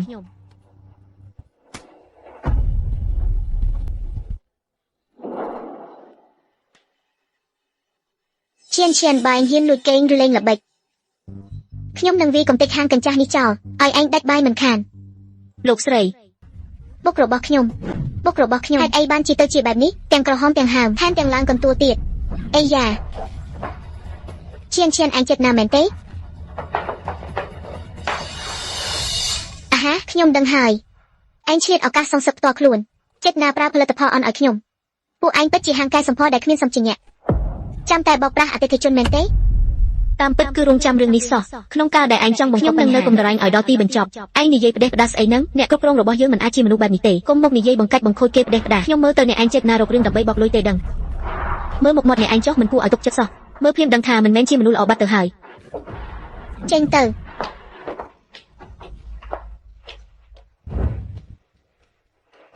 អ្នកទាំងអស់គ្នាមកមើលឲ្យលឿនមកខាងកែសម្ផស្សនេះចិត្តណាប្រើផលិតផលអន់គុណភាពហើយធ្វើឲ្យមុខខ្ញុំខូចអស់ទៀតលើកក្រោយកុំមកទីនេះឲ្យសន្លៃណាក៏ត្រូវគេបោកដែរការសម្ផស្សលំដាប់ខ្ពស់ស្អីខ្ញុំមើលទៅវាគ្រាន់តែជាកន្លែងបោកប្រាស់លុយដែលគ្មានសិលធម៌ប៉ុណ្ណោះប្រញាប់ទេទៅប្តឹងអាជ្ញាធរត្រួតពិនិត្យទៅហាងនេះឥឡូវបិទទ្វារហើយ ទាំងអស់គ្នាកុំស្ដាប់តាមសម្ដីមួបង្កាច់របស់គេគឺជាការមួបង្កាច់សុទ្ធសាធអ្នកចាត់ការតើយើងគួរធ្វើដូចម្ដេចបើនៅតែបន្តបែបនេះឈ្មោះហាងយើងច្បាស់ជាត្រូវបំផ្លាញមិនខានកុំតន់អើភ័យអីចាំមើលថាគេចង់ធ្វើអ្វីខ្ញុំមិនខ្វល់ទេថ្ងៃនេះអ្នកត្រូវតែផ្ដល់ការពន្យល់ឲ្យខ្ញុំបើមិនដូច្នោះទេខ្ញុំនឹងប្តឹងប៉ូលីសឲ្យគេមកបិទហាងដ៏ស៊ុយរបស់អ្នកចោលឲ្យអ្នកជាប់គុកងាប់ក្នុងនោះតែម្ដងតើអ្នកចង់បានការពន្យល់បែបណាលុះត្រាតែអ្នកលើកជង្គង់នៅមុខហាងហើយទះកំភ្លៀងខ្លួនឯង100ដងប្រាប់ថាអ្នកខុសហើយខ្ញុំនឹងអត់ទោសឲ្យអ្នករែងឆៃ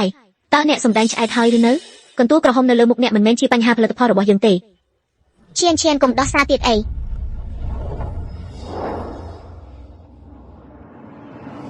អ្នកទាំងអស់គ្នាហាងយើងមានវីដេអូសុវត្ថិភាពថតជាប់រាល់ដំណើរការទាំងអស់ផលិតផលដែលប្រើជូនគាត់សុទ្ធតែជាផលិតផលសុទ្ធមិនទាន់បើកប្រអប់រាល់ការអនុវត្តគឺត្រឹមត្រូវតាមស្តង់ដារចុះយ៉ាងម៉េចច្បាស់ជាគ្រឿងផ្សំផលិតផលអ្នកមានបញ្ហាហើយទើបធ្វើឲ្យមុខខ្ញុំខូចបែបនេះមើលទៅបើមិនទាន់ដល់ផ្លូវតទេអ្នកមិនព្រមសារភាពឡើយអ្នកស្មានថាខ្ញុំមើលមិនដឹងមែនទេអ្នកបានលាបថ្នាំដែលបង្កការរមាស់លើមុខទុកជាមុនដើម្បីឲ្យវាកើតមានកន្ទួលក្រហមដើម្បីបង្កាច់បង្ខូចបំផ្លាញហាងរបស់យើងអ្នកស្មានថាអ្នករៀបចំគម្រោងបានល្អណាស់មែនទេគួរឲ្យស្ដាយអ្នកល្ងងពេកហើយអ្នកនិយាយផ្ដេសផ្ដាសហើយវាមិនមែនជារឿងបែបហ្នឹងតតែសោះសូមអ្នកទាំងអស់គ្នាមើលចុះស្ត្រីម្នាក់នេះមុនពេលចូលហាងរបស់យើងបានលួចលេបថ្នាំមិនស្គាល់អត្តសញ្ញាណនៅកាច់ជ្រុងហាងថ្ងៃនេះនាងមកទីនេះមិនមែនមកធ្វើមុខតតែសោះព្រះអើយម្នាក់នេះប្រហែលជាគូប្រជែងបញ្ជូនមកហើយសំណាងហើយដែលមានកាមេរ៉ាសុវត្ថិភាពនៅមាត់ទ្វារបើមិនអញ្ចឹងទេទូលៀងយ៉ាងណាក៏មិនស្អាតដែរមានរឿងអីខ្ញុំច្បាស់ជាបានមើលយ៉ាងដិតដល់ហើយតើនៅទីនេះគ្មានកាមេរ៉ាសុវត្ថិភាពទេនេះគ្រាន់តែជាពេលដែលខ្ញុំកំពុងលាបលេខការពារកម្ដៅថ្ងៃនេះមិនអាចចាត់ទុកជាភស្តុតាងអ្វីបានឡើយអ្នកទាំងអស់គ្នាកុំចាញ់បោះគាត់អីលេខការពារកម្ដៅថ្ងៃហីអញ្ចឹងយកលេខការពារកម្ដៅថ្ងៃរបស់អ្នកចេញមកឲ្យពួកយើងពិនិត្យមើលបន្តិចឯងហ៊ានប៉ះយើងផងរែងឆៃអណ្ដំឡើយខ្ញុំមិនចង់ប្រកាន់ជាមួយអ្នកទេតែអ្នកមិនគួរមកដល់កន្លែងធ្វើការរបស់ខ្ញុំឡើយឥឡូវនេះរឿងដែលអ្នកមានបំណងបង្កាច់បង្ខូចខ្ញុំត្រូវបានលាតត្រដាងហើយតើអ្នកនៅមានអ្វីត្រូវនិយាយទៀតទេឆេងកុំអួតពេក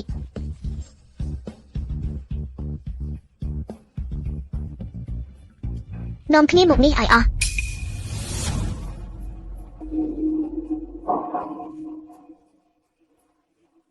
ពួកឯងកុំតិចហាងទុច្ចរិតនេះឲ្យខ្ទេចទៅ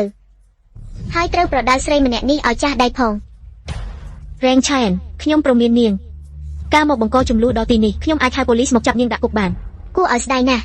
ខ្ញុំចង់ដឹងណាស់ថាដំបងដៃសំពុងលើខ្លួនឯងលឿនឬក៏ប៉ូលីសមកដល់លឿនជាងអ្នកគ្រប់គ្រងតើយើងគួរធ្វើដូចម្ដេចឆែននាងឯងក៏អឺតក្រទុំខ្លាំងណាស់ថ្ងៃនេះខ្ញុំនឹងឲ្យនាងដេកចេញពីទីនេះចូលទៅ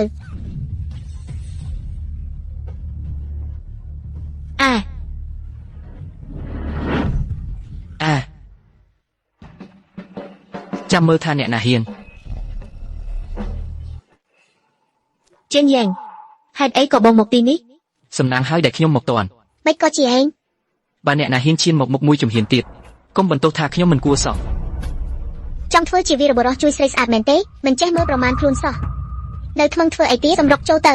ចេះដឹងរឿងគេពេកហើយចង់ងាប់មែនទេកញ្ញាយិនយ៉ាងអូយ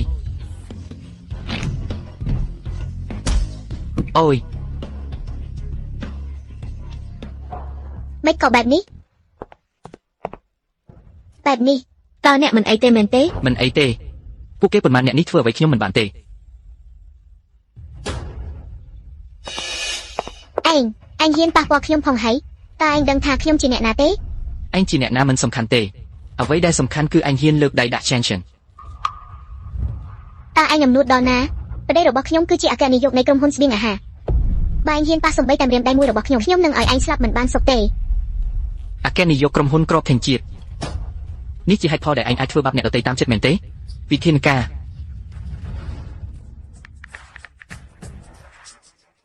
ជូនដំណឹងទៅខាងក្រោមបញ្ឈប់រាល់កិច្ចសន្យាទាំងអស់ជាមួយក្រុមហ៊ុនក្របធេងជាតិភ្លាមត្រួតពិនិត្យបណ្ដាញហិរញ្ញវត្ថុទាំងស្រុង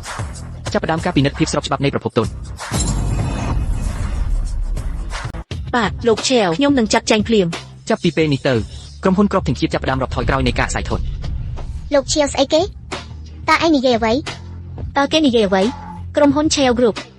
ឬមួយគេជាមហាសេដ្ឋីនៅ Yancheng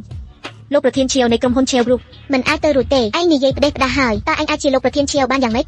គាត់គឺជាមហាសេដ្ឋីនៅ Yancheng ឯងលើកឥតរហូតលប់សិតអស់ហើយមែនទេខួរក្បាលខូចអស់ហើយសូម្បីតែពុកឯងក៏ចង់បន្លំខ្លួនជាមនុស្សរបស់ Shell Group ដែរ សង្ឃឹមថាបន្តិចទៀតឯងនៅតែខ្លាំងបែបនេះចុះជាអញ្ចឹងតើកូនគិតថាគួរដោះស្រាយជាមួយគេយ៉ាងណា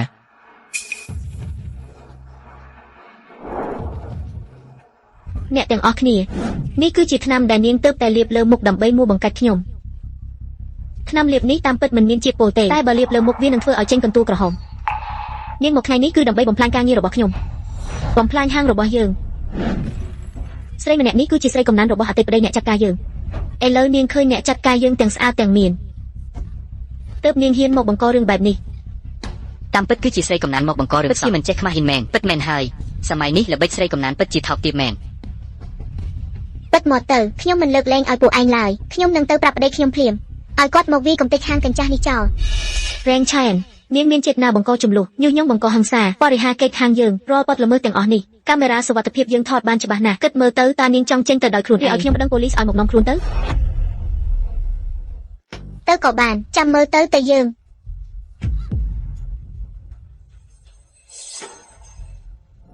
Janger អរគុណនាងខ្លាំងណាស់បើមិនដូច្នោះទេខ្ញុំពិតជាមិនដឹងថាត្រូវបញ្ចប់រឿងនេះដោយរបៀបណាទេ កុំគួរសមជាមួយខ្ញុំអីការពារអ្នកជាអ្វីដែលខ្ញុំគួរធ្វើតើ តែអ្នកពិតជាពូកែណាស់តែអាចវាយដេញពួកនោះបាន ពីមុនខ្ញុំធ្លាប់ហាត់ប្រដាល់ទប់ទល់នឹងមនុស្សពួកនេះមិនជាបញ្ហាទេ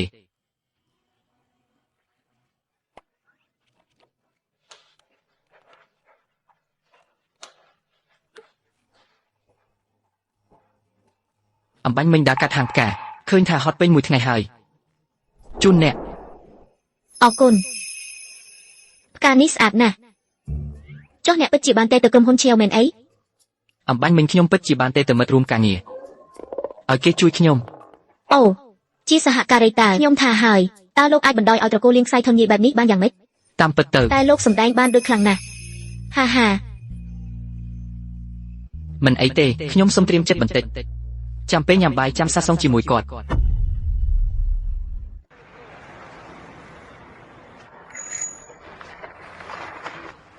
តោះទៅញ៉ាំបាយ ឯងជូនខ្ញុំទៅ ឡើងមក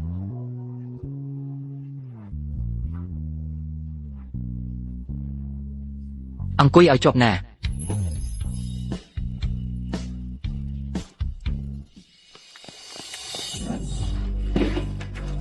អាពួកកម្មករថោកទាបហ៊ានមកគំរាមខ្ញុំទៀតចាំមើលខ្ញុំនឹងដេញពួកវាចេញពីក្រុងជើងឲ្យអស់ តាឯងបាត់ក្បាលទៅណា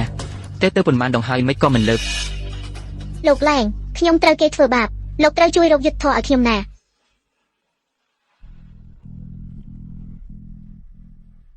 លោកឡែងសេធំហើយក្រុមហ៊ុន Shell Group ស្រាប់តែប្រកាសលុបចោលគម្រោងសហការទាំងអស់ជាមួយយើងពេលនេះក្រុមហ៊ុនកំពុងតែវឹកវរអស់ហើយលោកប្រញាប់មកមើលវិញភ្លាមមក តាមានរឿងអីហ្នឹងហេតុអី Shell Group ស្រាប់តែលុបចោលការសហការជាមួយយើងបែបនេះ គឺថាហាក់ដូចជាបំណងរបស់លោកប្រធានសៀវនៃសៀវគ្រប់ លោកប្រធានសៀវមិនអាចទៅរួចទេពួកយើងមិនដែលមានគំនុំនឹងគ្នាទេចាប់ពីពេលនេះទៅឡាំងស៊ីចាប់ផ្ដើមរត់ថយក្រោយនៃការរសាយធនហើយ តើពិតជាគាត់មែនឬ ចាំការនៅរៀនវិទ្យាល័យទេអញបង្ខំអូខ្ញុំឲ្យមកអង្គុយនៅចិញ្ចាំផ្លូវថាញ៉ាំបែបហ្នឹងទើបវាមានជាតិ កាលនឹងនៅក្មេងតែងតែគិតថាអាហារតាមផ្លូវឆ្ងាញ់បំផុតឥឡូវនឹកឃើញវិញពិតជានឹកណាស់ ឥឡូវនេះបានតើ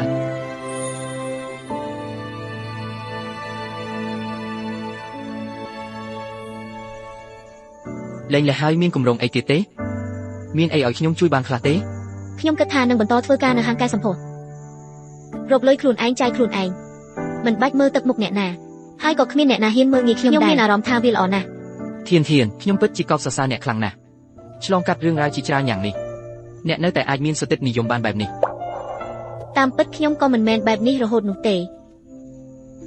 បន្ទាប់ពីខ្ញុំសម្រាលកូនរួចដោយសារបញ្ហាអម៉ូនធ្វើឲ្យខ្ញុំឡើងគីឡូខ្លាំងណាស់ពេលនោះខ្ញុំមិនហ៊ានសំបីតែឆ្លុះកញ្ចក់មិនហ៊ានតុបតែងខ្លួនបណ្ដោយខ្លួនតាមព្រំលិខិតខ្លាចជាស្រីធាត់ក្នុងវត្តរបស់គ្រួសារតកូលៀន ការនៅវិទ្យាល័យខ្ញុំត្រូវបានគេលើកទឹកចិត្តគឺអ្នកដែលបានលើកទឹកចិត្តខ្ញុំថាមតិរបស់មនុស្សដែលមិនសំខាន់គឺមិនមានន័យអ្វីឡើយមនុស្សនឹងរឿងមិនល្អទាំងនោះគ្រាន់តែជារឿងមិនគួររំលឹកបំផុតក្នុងជីវិតបងប៉ុណ្ណោះថ្ងៃនេះខ្ញុំចង់ផ្ញើពាក្យនេះទៅកាន់បង ខ្ញុំពិបាកខ្លាំងណាស់ទម្រាំស្រកទម្ងន់បានហើយបានរួចផុតពីគ្រួសារតកូលឡែងដែលដូចជាភ្នក់ដូច្នេះខ្ញុំត្រូវតែផ្ដល់តម្លៃដល់ជីវិតថ្មីនេះឲ្យបានល្អនិយាយតែពីរឿងខ្ញុំពេកហើយចុះបងវិញ ប៉ុន្មានឆ្នាំនេះបងរស់នៅយ៉ាងម៉េចដែ ខ្ញុំ រ ធ្វើការនៅក្រុមហ៊ុន Shell Group រហូតមក ក្រុមហ៊ុន Shell Group ដែលជាអ្នកមានបំផុតនៅទីក្រុង Chang មែនទេ Shell Group បាទតាមពិតទៅខ្ញុំគឺជាម្ចាស់ក្រុមហ៊ុន Shell Group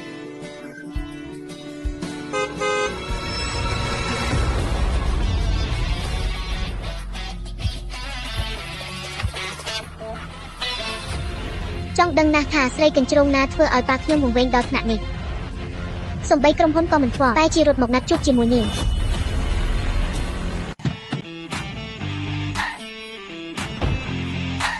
ប៉ាមិនក៏ប៉ាមកញ៉ាំអីតាមចិញ្ចើមថ្នល់បែបនេះមើលទៅមិនសមតតែសោះប៉ាដឹងដល់ក្រៅគេមកជាសាច់ចំអកគ្រួសារស៊ីយើងហើយ ធាន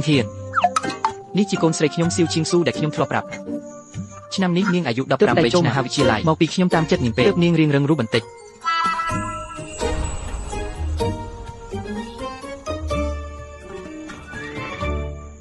គឺនាងមែនទេដែលនាំប៉ាខ្ញុំមកញ៉ាំអាហាររខ្វក់បែបនេះនាងស្មានថាខ្លួនឯងពិសេសណាស់មែនទេ អើយឈីងស៊ូមិនក៏និយាយជាមួយមីងធានបែបហ្នឹងប្រញាប់សុំទោសភ្លាមមីងធានគឺជាមិត្តរួមថ្នាក់វិទ្យាល័យនិងជាម្ចាស់របស់ប៉ាគាត់មិនមែនជាមនុស្សដូចដែលកូនគិតទេ អីយ៉ាអីទេក្មេងនៅតូចច្បាស់ជាមានការយកច្រឡំហើយអីចុះឡាននោះជារបស់ក្មួយមែនទេ ឡាននេះខ្ញុំជួលមកទេ អូ ក្មេងម្នាក់នេះធ្វើការបណ្ដារៀនបណ្ដាពេលទំនេរពីការសិក្សាខ្ញុំបើកតាក់ស៊ីដេររកលុយចាយបន្តិចបន្តួច តើពុកកំពុងនិយាយអ្វីហ្នឹងនេះមិនមែនជាកាដូសម្រាប់ថ្ងៃខួបកំណើតដែលពុកជូនកូនទេអី model ឆាញ់ឆាន់ចំនួនកំណត់ទូទាំងពិភពលោកតែមួយគ្រឿងនេះគត់ណា កូនស្រីម្នាក់នេះឡាននេះគឺសម្រាប់ទុកដើរប្រមូលថ្លៃឈ្នួលផ្ទះទេឲ្យកូនជិះលេងបណ្ដោះអាសន្នប៉ុណ្ណោះ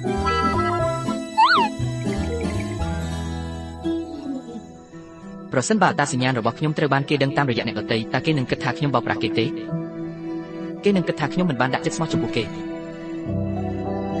ចាំរកពេលសំស្របណាមួយខ្ញុំនឹងប្រាប់គេដោយផ្ទាល់ ចេនយ៉ាងកូនស្រីរបស់លោកពិតជាតញូណាស់តើអ្នកញ៉ាំបាយហើយឬនៅបើមិនទាន់ញ៉ាំទេមកញ៉ាំជាមួយគ្នា ខ្ញុំមិនញ៉ាំទេមើលទៅមិនស្អាតតតែសោះមិនដឹងថាបើញ៉ាំទៅនឹងរីកដែរឬអត់ទេ ហាហា មិនអីទេ ចាត់ទុកថាភ្នែកអ្នកពូកែមើលដែរ ហាងសាច់ដតហើរមួយនេះរសជាតិមិនអន់ដែរល្មមគ្រាន់បើដែរតែអ្នកកុំគិតថាគ្រាន់តែប៉ាវខ្ញុំញ៉ាំអីនៅតាមផ្លូវមួយទេគឺអាចឲ្យខ្ញុំអត់ទោសឲ្យញីនោះ ចេញយ៉ាងកូនស្រីលោកដូចលោកកាលនៅក្មេងបេះបិទតែម្ដង មិនមែនទេ កាលនៅវិទ្យាល័យលោកច្បាស់ជាចូលចិត្តលួចទៅពួនម្នាក់ឯងបើគុំតែខ្ញុំបង្ខំឲ្យឯងលេងម្លេះគ្រប់គ្នាគិតថាឯងជាមនុស្សទន់ជ្រាយបាត់ទៅហើយ កាលនៅវិទ្យាល័យពុកធ្លាប់កំសាកដល់ថ្នាក់នឹងដែរមែនទេ រឿងនឹងវាយូរយារណាស់មកហើយ អីចឹងកាលនៅវិទ្យាល័យអ្នកទាំងពីរជាមិត្តភក្តិជិតស្និទ្ធខ្លាំងមែនទេ ការរៀនវិទ្យាល័យពួកយើងជាមិត្តរួមទៅនឹងគ្នាចុះក្រោយចប់វិទ្យាល័យទៅក៏លែងមានការតាក់ទងគ្នាទៀត មែនហើយថ្ងៃរៀនចប់វិទ្យាល័យខ្ញុំចាំឯងនៅមុខសាលាពេញមួយថ្ងៃ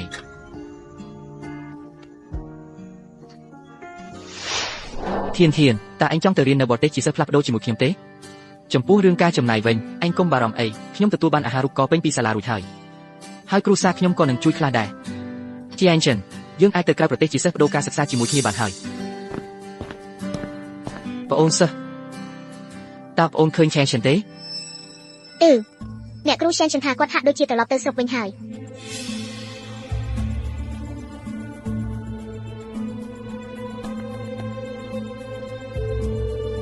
ជំរាបសួរលេខដែលលោកអ្នកកំពុងហៅមិនមានក្នុងប្រព័ន្ធទេសូមពិនិត្យរួចហៅមកវិញ បន្ទាប់មកខ្ញុំបានទៅរកអ្នកតែវាតែងតែប្រាប់ថាជាលេខដែលមិនមានក្នុងប្រព័ន្ធអ្នកហាក់ដូចជាបាត់ស្រមោលសូនឲ្យឈឹងអញ្ចឹង សុំទោសអំឡុងពេលនោះមានរឿងខ្លះកើតឡើងនៅផ្ទះ ខ្ញុំឯងថ្ងៃនេះឯងត្រូវតែត្រឡប់ទៅស្រុកដើម្បីរៀបការឯងនៅចង់រៀនសាកលវិទ្យាល័យទៀតយល់សប្តាហ៍ទាំងថ្ងៃហើយ ពុកកូនសុំអង្វរចាំកូនរៀនចប់ហើយរកការងារធ្វើបានកូននឹងតបស្នងសងគុណពុកនឹងមើលថែពុកពេលចាស់ទៅសុំអង្វរកុំឲ្យកូនរៀបការលឿនពេកអី អញចាំយូរដល់ថ្នាក់នឹងមិនបានទេបងប្រុសឯងចិត្តត្រូវរៀបការយកប្រពន្ធហើយត្រូវការលុយបន្ទាន់ថ្ងៃនេះត្រូវតែត្រឡប់ទៅស្រុកកំណើតរៀបការជាមួយខ្ញុំទៅ ខ្ញុំព្រមរៀបការហើយ បែបហ្នឹងទើបគ្រាន់បើ ហឹមឯនេះពិតមែនតែម្ដង ក្រោយមកខ្ញុំក៏បានត្រឡប់មកជាងចេញធ្វើការបណ្ដាលនៅហាងកែសម្ផស្សបណ្ដាលស្រាវជ្រាវពីរបៀបដាក់ពាក្យរៀនបន្ទាប់ពីខ្ញុំចូលរៀនមហាវិទ្យាល័យរួចខ្ញុំក៏បានដាក់ពាក្យសុំកម្ចីសិក្សាសន្សំសំចៃនឹងធ្វើការថែមម៉ោងជាច្រើនទើបអាចតស៊ូរៀនសូត្របាន អ្នកមីងឈៀនចិនអ្នកពិតជាខ្លាំងពូកែណាស់បើសិនជាខ្ញុំវិញខ្ញុំប្រកាសជាទ្រាំមិនរួចទេ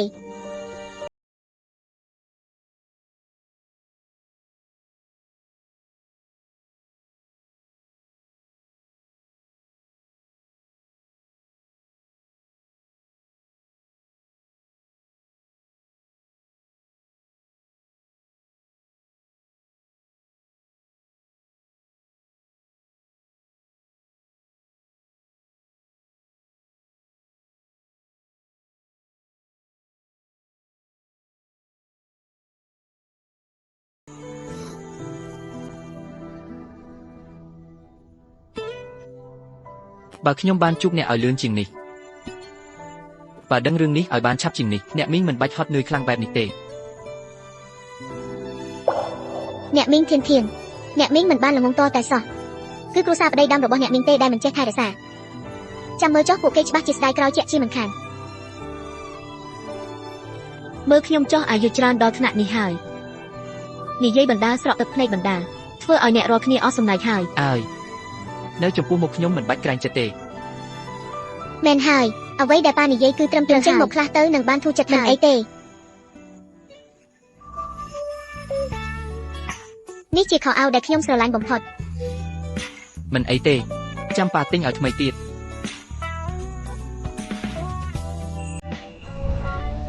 ខេងស៊ីមួយកុំបារម្ភអីចាំមីង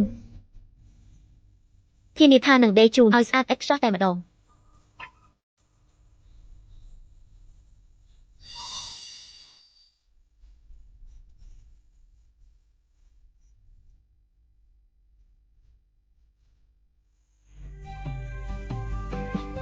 តាំងពីតូចមកប៉ារវល់តែនឹងការងារនៅក្បែរខ្លួនខ្ញុំមានតែអង្គរៈអ្នកមើលថែនិងមេការផ្ទះតាំងពីតូចរហូតដល់ធំក្រៅពីលោកប៉ាមិនដែលមានអ្នកណាយកចិត្តទុកដាក់ដោយអត់ធ្មត់មកលើខ្ញុំបែបនេះទេអូខេមើលណែ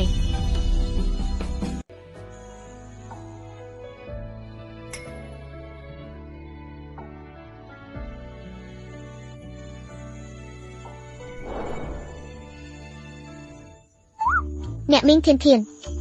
បើកូនប្រុសអ្នកមីងមិនដឹងគុណបែបនេះថែមទាំងធ្វើឲ្យអ្នកមីងខឹងគ្រប់ពេលទៀតអញ្ចឹងអ្នកមីងកុំយកគេអីចាំខ្ញុំធ្វើជាកូនស្រីអ្នកមីងវិញខ្ញុំនឹងប្រញោចំពោះអ្នកមីងល្អទេ ជិនរឿងនេះ ខ្ញុំនិងអតីតភរិយាបានលេងលេះគ្នាដោយព្រមព្រៀងក្រោយពេលសម្រាលកូនរួចនាងក៏បានលេងលេះជាមួយខ្ញុំនិយាយទៅគឺខ្ញុំទេដែលជំពាក់មនោសញ្ចិតនាង ប៉ាយកព្រមទៅណាធ្វើបែបនេះខ្ញុំនឹងខ្លាចជាក្មេងដែលមានម៉ាក់ហើយ ស្រេចតែតាមចិត្តអ្នកទាំងអស់គ្នាទៅខ្ញុំគ្មានយោបល់អ្វីទេ ម៉ាក់ណាម៉ាក់ណាម៉ាក់យកព្រមតាមខ្ញុំមកណាម៉ាក់ណាកូននឹងធ្វើខ្លួនឲ្យល្អកូនសន្យាកូននឹងមើលថែនិងដឹងគុណម៉ាក់ឲ្យបានល្អបំផុត ល្អហើយមីងយល់ព្រមតាមអញហើយ អញ្ចឹងចាប់ពីពេលនេះទៅខ្ញុំគឺជាក្មេងដែលមានម៉ាក់ហើយ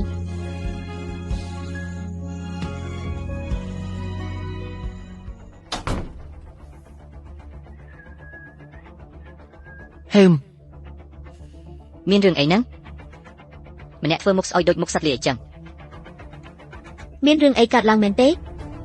រឿងរបស់មនុស្សធំក្មេងកុំសួរច្រើន ប្រហែលជាខ្ញុំអាចជួយដោះស្រាយបាន គឺក្រុមហ៊ុនប៉ារបស់កូនមានរឿង អីគេក្រុមហ៊ុនជាវរូបបានលុបចោលកិច្ចសហការហើយ ចំណាយលុយអស់ច្រើនណាស់ដើម្បីចង់ជួបលោកប្រធានឆេវគាត់មិនព្រមជួបខ្ញុំសូម្បីតែបន្តិច តាមព័ត៌មានឲ្យដឹងកូនស្រីតែម្នាក់គត់របស់ប្រធានក្រុមហ៊ុន Chiao Group បានត្រឡប់មកប្រទេសវិញនៅថ្ងៃនេះនឹងក្លាយជានិស្សិតឆ្នាំទី1នៃសាកលវិទ្យាល័យក ូនមើលលឿនឡើង ហេតុដូច្នេះហើយក្រុមហ៊ុន Chiao Group បានបរិច្ចាគមជ្ឈមណ្ឌលសិល្បៈមួយក្នុងសម្រាប់នាងជាពិសេស កូនស្រីច្បងរបស់ត្រកូលឆេវពួកយើងរៀនសាលាជាមួយគ្នា មានន័យថាម៉េច នាងគឺជាកូនស្រីតូចរបស់លោកប្រធានឆេវបើពួកគេជួយនិយាយល្អពីយើងនៅចំពោះមុខលោកប្រធានឆេវប្រហែលជាលោកប្រធានឆេវនឹងព្រមសហការជាមួយយើងឡើងវិញ ល្អណាស់ចៅសម្លាញ់ឯងពិតជាមិនធម្មតាមែនបើអាចតាក់ចិត្តកូនស្រីច្បងត្រកូលឆេវបានក្រុមហ៊ុនគ្រួសារយើងប្រកាសជាមានផ្លូវរស់ហើយ មើលចៅសម្លាញ់របស់យាយចោះរូបរាងសង្ហាថ្នាក់នេះបើកូនស្រីច្បងត្រកូលឆេវបានឃើញច្បាស់ជាលងស្នេហ៍មិនខានប្រហែលជានៅចិត្តគ្នាយូរទៅអាហើយខងឥឡូវនេះឯងគឺជាកូនប្រសាររបស់ត្រកូលឆេវហើយហាហា មែនហើយថ្ងៃក្រោយពួកយើងត្រូវពឹងផ្អែកលើឈៀវខំហើយ ប៉ាលោកយាយខេនខេនចំពោះរឿងនេះទុកឲ្យខ្ញុំជាអ្នកចាត់ការអ្នកទាំងអស់គ្នាកុំបារម្ភអី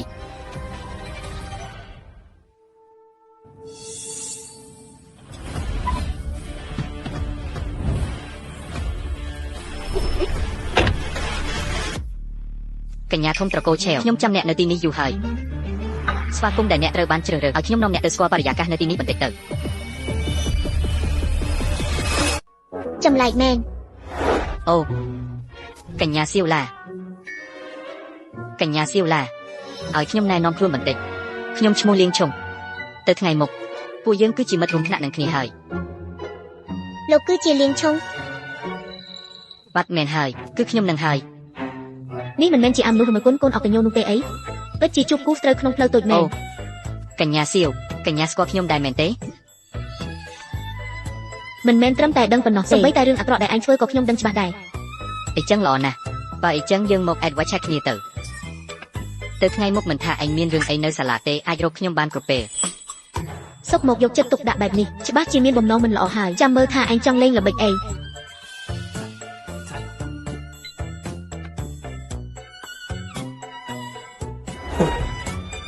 អេអ្នកនាងឆៃប្រញាប់ម្លេះអេអ្នកនាងឆៃនេះចាំតាក់ទងគ្នាឲ្យបានញឹកញាប់ណាចាំតាក់ទងគ្នា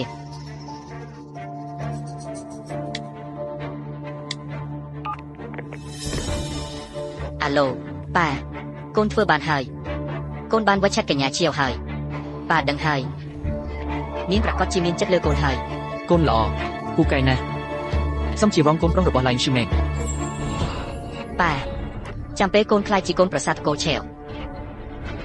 ម៉ាក់នឹងស្ដាយក្រោយមិនទាន់ទេដល់ពេលនោះទោះគាត់លុតជង្គង់អង្វរក៏ដោយក៏កូននឹងខ្ជិលរវល់ជាមួយគាត់ដែរ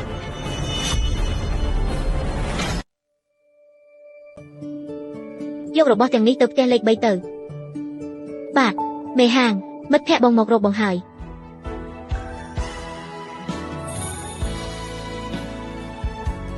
ជីងយ៉ាង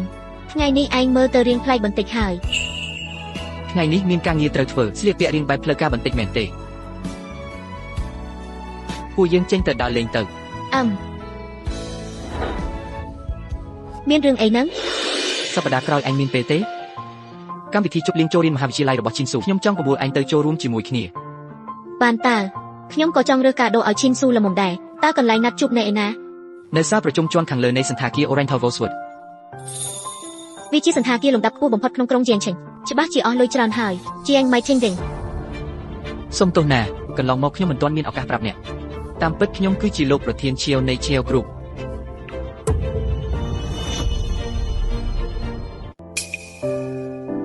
អូអីចឹងរឿងឈប់សហការជាមួយត្រកូលឡើងនឹងឡានរបស់ថេនស៊ឺជារឿងពិតមែនទេ ពេលដែលជួបអ្នកជំនួយពេលដែលខ្ញុំទៅសាលាពិនិត្យការសាងសង់មជ្ឈមណ្ឌលសិល្បៈដែលខ្ញុំបរិច្ចាគទើបស្លៀកពាក់បែបហ្នឹងតាមពិតបំរុងប្រាប់អ្នកពេលញ៉ាំម៉ាឡាថែងតែមិននឹកស្មានថាខេនស៊ឺមកកាត់ចង្វាក់ខ្ញុំស្បត់ខ្ញុំពិតជាគ្មានបំណងចង់បោកប្រាស់អ្នកទេ ខ្ញុំដឹងថាអ្នកចាត់ការគ្រួសារលៀងក៏ដើម្បីតែខ្ញុំដែរខ្ញុំមិនមែនជាមនុស្សមិនដឹងខុសត្រូវទេ គឺខ្ញុំគ្រាន់តែខ្លាចអ្នកខឹងប៉ុណ្ណោះ ឃើញអ្នករស់នៅបានសុខស្រួលបែបនេះខ្ញុំសប្បាយចិត្តជំនួសអ្នកសឹងមិនទាន់ផង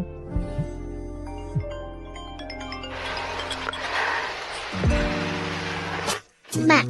ប្រញាប់មកជូនកូនទៅទិញរ៉ូបសម្រាប់កម្មវិធីជប់លៀងបន្តិចកូនចង់ស្លៀកមួយដែលស្អាតបំផុត ចាស់ខ្ញុំត្រូវជូនថេនស៊ឺទៅដល់ផ្សារអ្នកទៅដែរទេ ពួកអ្នកទៅចុះខ្ញុំនៅមានការងារត្រូវធ្វើដើរលេងឲ្យសប្បាយចុះខ្ញុំចេញលុយឲ្យ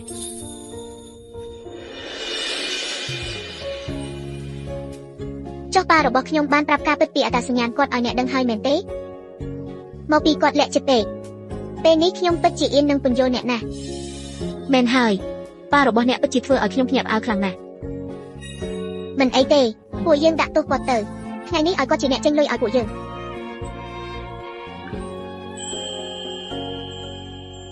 ឈីងស៊ូ តើអ្នកយល់ថារោគនេះយ៉ាងម៉េចដែរអ្នកស្រីពិតជាមានភ្នែកពូកែមែនរោគនេះគឺជាម៉ូថ្មីដែលមានចំនួនកំណត់ប្រចាំហាង ម៉ាក់តើម៉ាក់ដឹងយ៉ាងម៉េចថាកូនចូលចិត្តពណ៌នេះ បើកូនចូលចិត្តហើយអញ្ចឹងរបស់នេះចាត់ទុកជាកាដូថ្ងៃចូលរៀនពីម៉ាក់ចុះ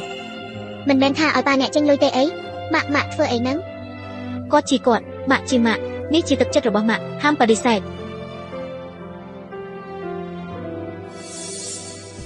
សៀវឆុងពិតជាមានសមត្ថភាពមែនអាចយកចិត្តកូនស្រីច្បងត្រកូលសៀវបានលឿនម្ល៉េះ ពិតណាស់មើលផងថាជីកូនអ្នកណាធានធាននាងមានឋានៈអីទៅហ៊ានមកដល់ផ្សារទំនើបដូចយើងដែរ ម៉ាក់តើមនុស្សពីរនាក់នេះជាអ្នកណា ម្នាក់នេះគឺជាអតីតប្តីរបស់ខ្ញុំចំណែកម្នាក់នោះគឺជាស្រីកំណានរបស់គេ នាងថានរណាជាស្រីកំណាន ហូថាងកូនហៅគាត់ថាម៉ាក់មែនទេ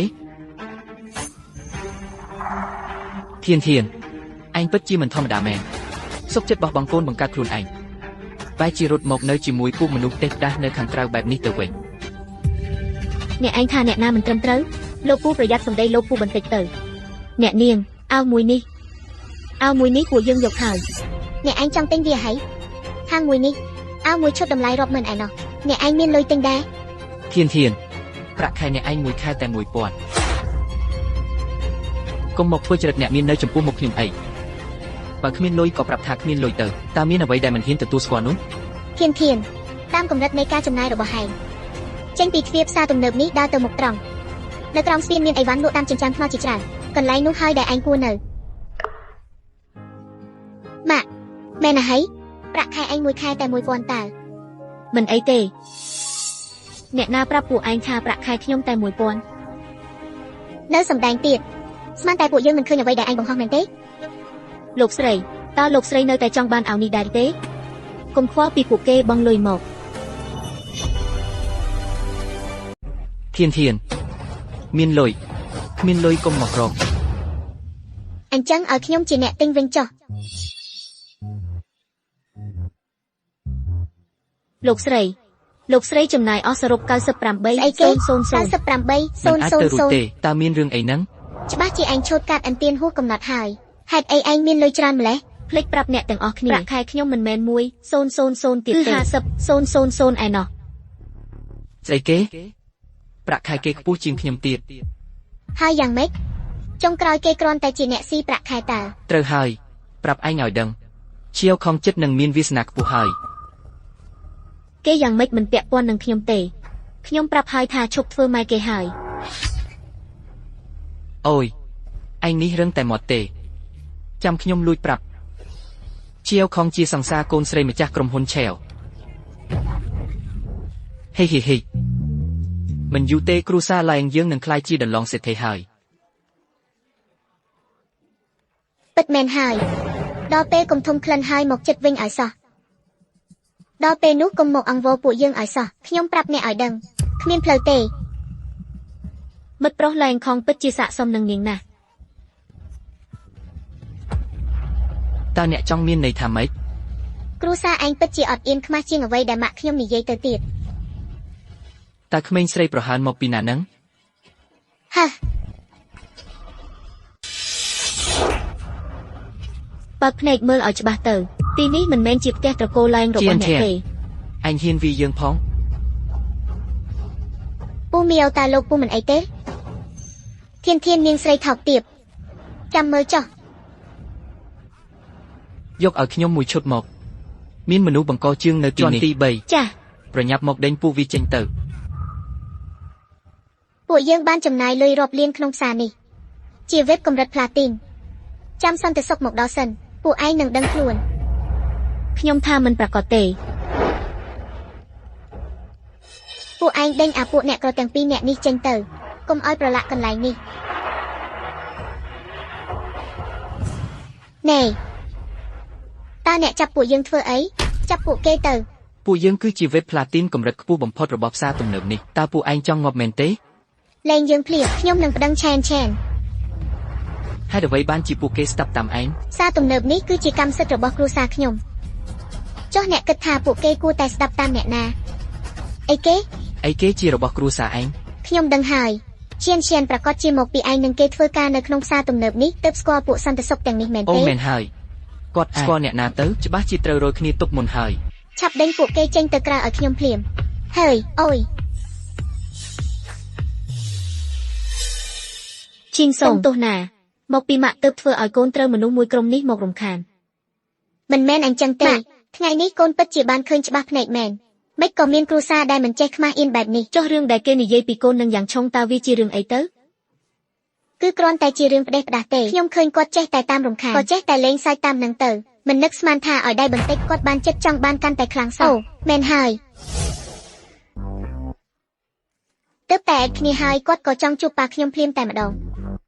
ពិតជាឈួតមែនបងស្រីឆាវខ្ញុំគិតថាពួកយើងស្និទ្ធស្នាលគ្នាគ្រាន់បើហើយតើពេលណាខ្ញុំមានកិត្តិយសអាចទៅសួរសុខទុក្ខលោកប្រធានឆាវមួយទូរស័ព្ទខូចហើយទើបមិនឃើញសាររបស់ខ្ញុំបងស្រីឆាវបើបានឃើញហើយសូមជួយតបមកវិញផងណា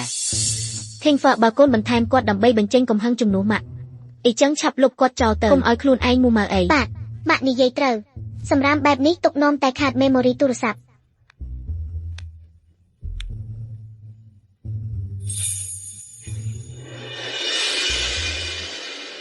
ខ្ញុំប្រាប់អ្នកទាំងអស់គ្នា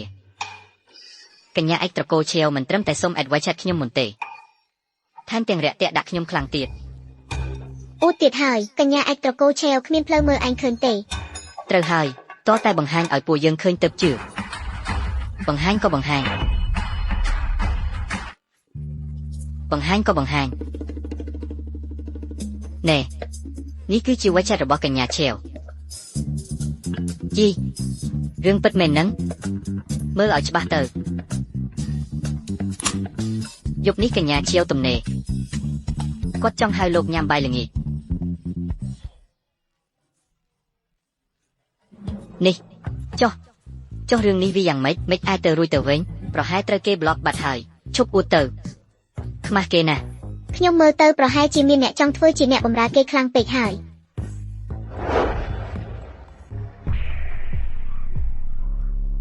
ប៉ាខ្ញុំត្រូវបានកូនស្រីច្បងត្រកូលឆាវលុបចោលនឹងប្លុកហើយម្សិលមិញពួកយើងនៅល្អនឹងគ្នាធម្មតាតើ ចៅរបស់យាយសង្ហាណាស់ថែមទាំងពូកែទៀតផងច្បាស់ជាមានភ្នែកមិនដល់មើលមនុស្សមិនដឹងតម្លៃហើយមកពីក្មេងស្រីម្នាក់នោះឯងនាងគ្មានសំណាងបានចៅទេ មិនបាច់បារម្ភទេ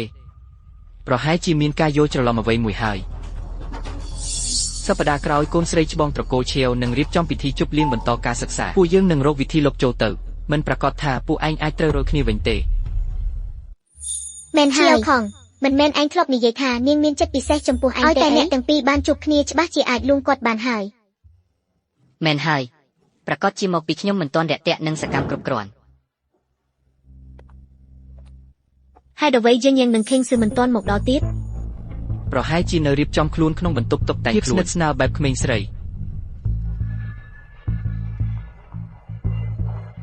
ចុះឡែងខងនិងឡែងឈឺហេតុអីក៏ពួកគេមកដែរតើឯងជាអ្នកអញ្ជើញពួកគេមែនទេ មិននឹងអាចទៅរួចប្រហែលជាលួចបន្លំចូលមកទេដឹង សង្ឃឹមថាពួកគេមិនមកបង្កបញ្ហាអីចុះ ខ្ញុំនឹងដេញពួកគេចេញពីទីនេះភ្លាម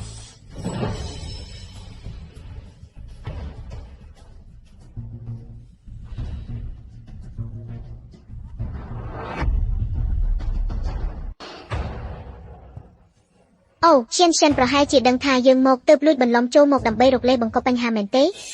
អ្នកទាំងអស់គ្នាមិនសំខាន់ដល់ថ្នាក់នឹងទេខ្ញុំក៏មិនទំនេរដល់ថ្នាក់នឹងដែរ បាទទីនេះជាក្លឹបកម្រិតខ្ពស់មិនមែនជាកន្លែងដែលម៉ាក់គួរមកទេប្រញាប់ចេញទៅឲ្យលឿនទៅកុំមកបង្អាក់រឿងល្អរបស់ខ្ញុំ ឈៀនអើយមិនមែនខ្ញុំចង់ស្ដីឲ្យអញទេហេតុអីលើទៅណាមកណាក៏នាំអាអ្នកលីសែងអន់នឹងទៅជាមួយដែរហេពិតជាមិនចេះខ្ពើមមែនស្មានតែស្លៀកពាក់ខោអាវខ្លាញ់ៗនឹងអាចបន្លំធ្វើជាអ្នកមានបានមែនទេ ប្រញាប់ចេញទៅឲ្យឆ្ងាយទៅបន្តិចទៀតគ្រួសារខាងសាច់ថ្លៃយើងមកដល់ហើយពួកអ្នកទាំងពីរចង់មកធ្វើជាសាច់ញាតិអីគួរឲ្យខ្មាស់គេណាស់ និយាយត្រូវហើយបន្តិចទៀតខ្ញុំត្រូវទៅសួរសុខទុក្ខលោកប្រធានឆាវទៀតប្រញាប់ចេញទៅកុំមកនៅទើសភ្នែកគេទីនេះអីទៅ លែងដៃហើយចេញទៅលែងដៃ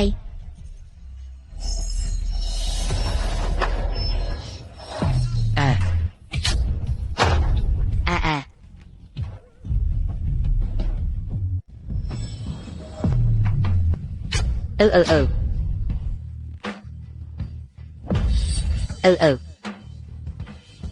ខ្ញុំចង់សួរណាស់ថាតើអ្នកណាអនុញ្ញាតឲ្យអញទទួលការងារនេះ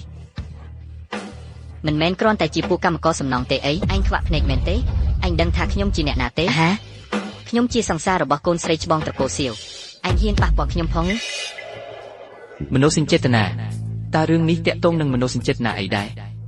យ៉ាងឈុងបើឯងមានជំងឺក៏ទៅព្យាបាលទៅឯងគិតថាគេពិតជាពេញចិត្តឯងមែនឬ អញគិតថាគ្រប់គ្នាដូចឯងមែនទេខ្ញុំប្រាប់អញឲ្យដឹងបើឯងមិនត្រូវការខ្ញុំក៏មានអ្នកផ្សេងត្រូវការខ្ញុំច្រើនណាស់អញចង់ស្ដាយក្រោយពេលនេះក៏ហួសពេលដែរ សៀវឆាងល្មមហើយកុំនៅឆ្លោះជាមួយពួកគេទៀតអីពួកយើងនៅមានការងារសំខាន់ត្រូវរៀបចំបន្តិចតើអ្នកមានលិខិតអញ្ជើញទេ មែនហើយខ្ញុំមិនឃើញឈ្មោះអ្នកនៅក្នុងបញ្ជីភ្ញៀវទេ នេះមកពីសង្សារខ្ញុំលួចអញ្ជើញប៉ាម៉ាក់ខ្ញុំមកទេតើវាជារឿងរបស់អ្នកមែនទេ គឺមែនហើយខ្ញុំមើលទៅពួកអ្នកទេដែលលួចចូលមកស៊ីផឹកមិនបងលុយ ទីនេះមិនស្វាគមន៍ពួកអ្នកទេសូមអញ្ជើញចេញទៅហាំតើអ្នកមានសិទ្ធិអ្វីមកដេញពួកយើងចេញដោយសារតែខ្ញុំជាម្ចាស់នៃពិធីជប់លៀងនេះ ចៅហ្វាយតើឯងចង់មានន័យថាឯងគឺជាលោកប្រធានឈៀវមែនទេ ហា ហាបើឯងគឺជាលោកប្រធានឆេវអីចឹងខ្ញុំគឺជាជីតារបស់លោកប្រធានឆេវហើយ ហាហាហា មែនហើយតើឯងកំពុងធ្វើរកពីស្អីហ្នឹង ស្មានតែពួកយើងមិនដែលឃើញអ្នកមានមែនទេ អូលោកប្រធានភ័យលោកប្រធានឡើងឲ្យខានជួបគ្នាយូរហើយអូមែនហើយតើឯងស្គាល់គាត់ទេអាម្នាក់នេះហ៊ានតាំងខ្លួនជាអគ្គនាយកឆេវអគ្គនាយកឆេវខណៈខ្ញុំមិនទាន់ដល់ទេមិនដែលបានជួបគាត់ផ្ទាល់ទេដូច្នេះហើយ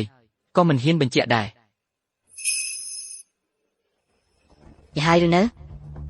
សំបីតែលោកភេក៏មិនស្គាល់អញដែរអញនៅហ៊ានបន្លំធ្វើជាអគ្គនាយកឆេវទៀត ជាអញ្ចឹងខានជួបគ្នាយូរហើយមិននឹកស្មានថាឯងនៅទីនេះដែរលោកប្រធានឆេវ ចាំសិនអ្នកស្រីហេងតើអំបញ្ញមិញអ្នកហៅគាត់ថាម៉េចឬមួយគាត់ពិតជាគ្រឿងកំ pl ែងមែន មិនអាចទៅរួចទេពួកអ្នកត្រូវរយគ្នាទេដឹងអ្នកកុហក ត្រូវហើយពិតមែនហើយច្បាស់ជាអញ្ចឹងហើយ ឯងហ៊ាននិយាយផ្ដេសផ្ដាស់ថាខ្ញុំកុហកផងបើភ្នែកឆ្កែឯងមើលឲ្យច្បាស់ទៅឯងមានសិទ្ធិស្អីឲ្យភរិយាប្រធានក្រុមហ៊ុនដូចខ្ញុំមកកុហកឯង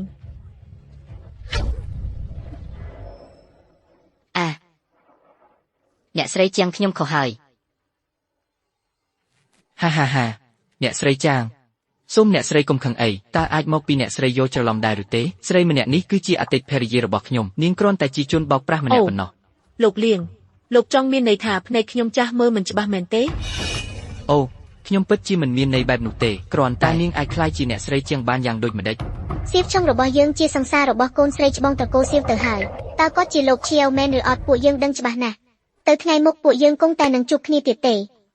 ជួយផ្ដល់មុខមាត់ឲ្យពួកយើងខ្លះទៅ ជាឈានតើឯងយល់យ៉ាងណាដែរ ស្អីគេមិត្តប្រុសរបស់កូនស្រីច្បងត្រកូលឆេវគ្រាន់តែជាបំណងរបស់គ្រួសារពួកគេប៉ុណ្ណោះ ចាំពេលថេងសឹមមកដល់សិនទុកឲ្យគាត់ចាត់ការដោយខ្លួនឯងទៅ ពិតជាគួរឲ្យអស់សំណើចមែន នេះច្បាស់ណាស់ថាគាត់លងស្រឡាញ់ខ្ញុំតាំងពីជួបគ្នាដំបូងពួកយើងបាននៅជាមួយគ្នាជាយូរមកហើយ អាហាហេតុអីបានជាខ្ញុំមិនដឹងថាស្រាប់តែមានមិត្តប្រុសតាំងពីពេលណាមកចឹង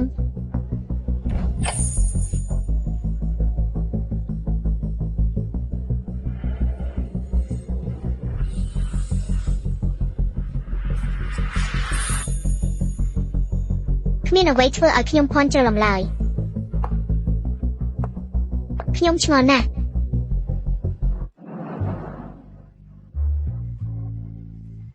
មិនក៏ខ្ញុំមិនដឹងថាស្រាប់តែខ្ញុំមានសង្សារអញ្ចឹង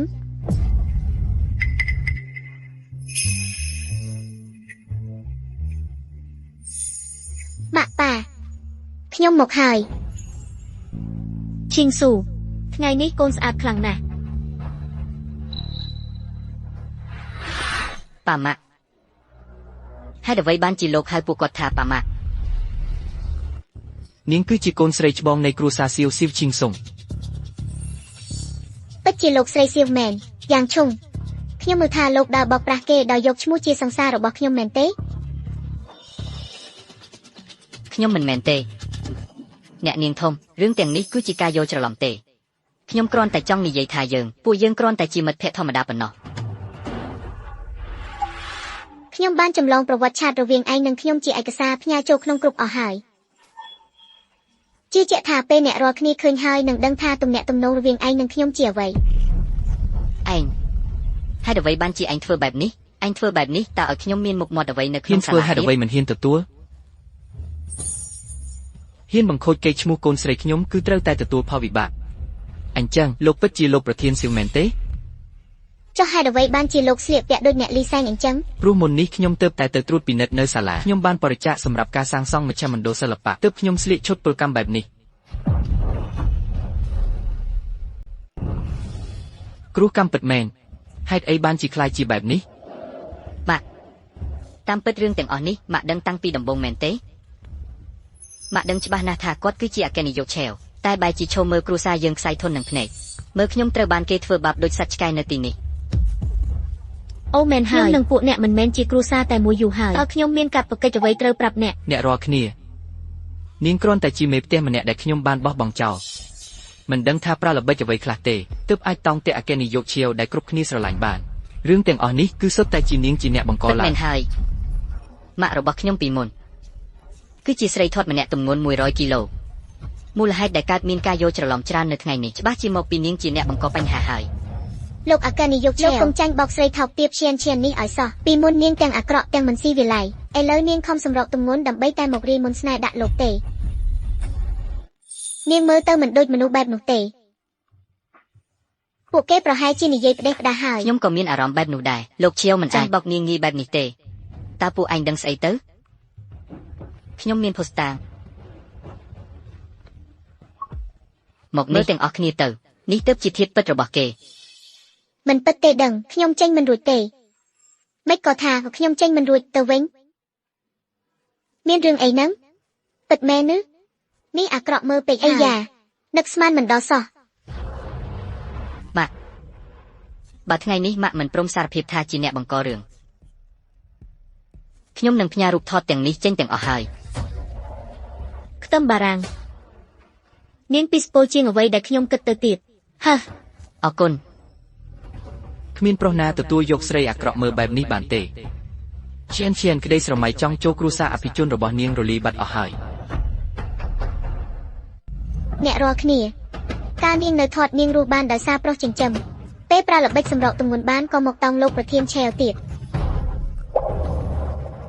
តើលោកប្រធានឆេវពិតជាមើលមនុស្សខុសមែនទេ ត្រូវហើយនោះពិតជាអតីតកាលរបស់ខ្ញុំមែន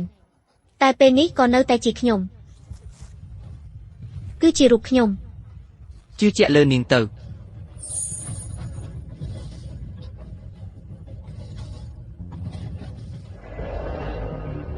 ហេតុអីទៅហេតុអីអ្នកនៅតែសុខចិត្តជាគាត់ទៀតពីមុននាងច្បាស់ជាគ្រាន់តែជាស្រីធាត់ម្នាក់គ្រាន់តែជាមេផ្ទះម្នាក់ តើលើលោកនេះមានអ្នកណាមិនចេះលួចលាក់ខ្លះ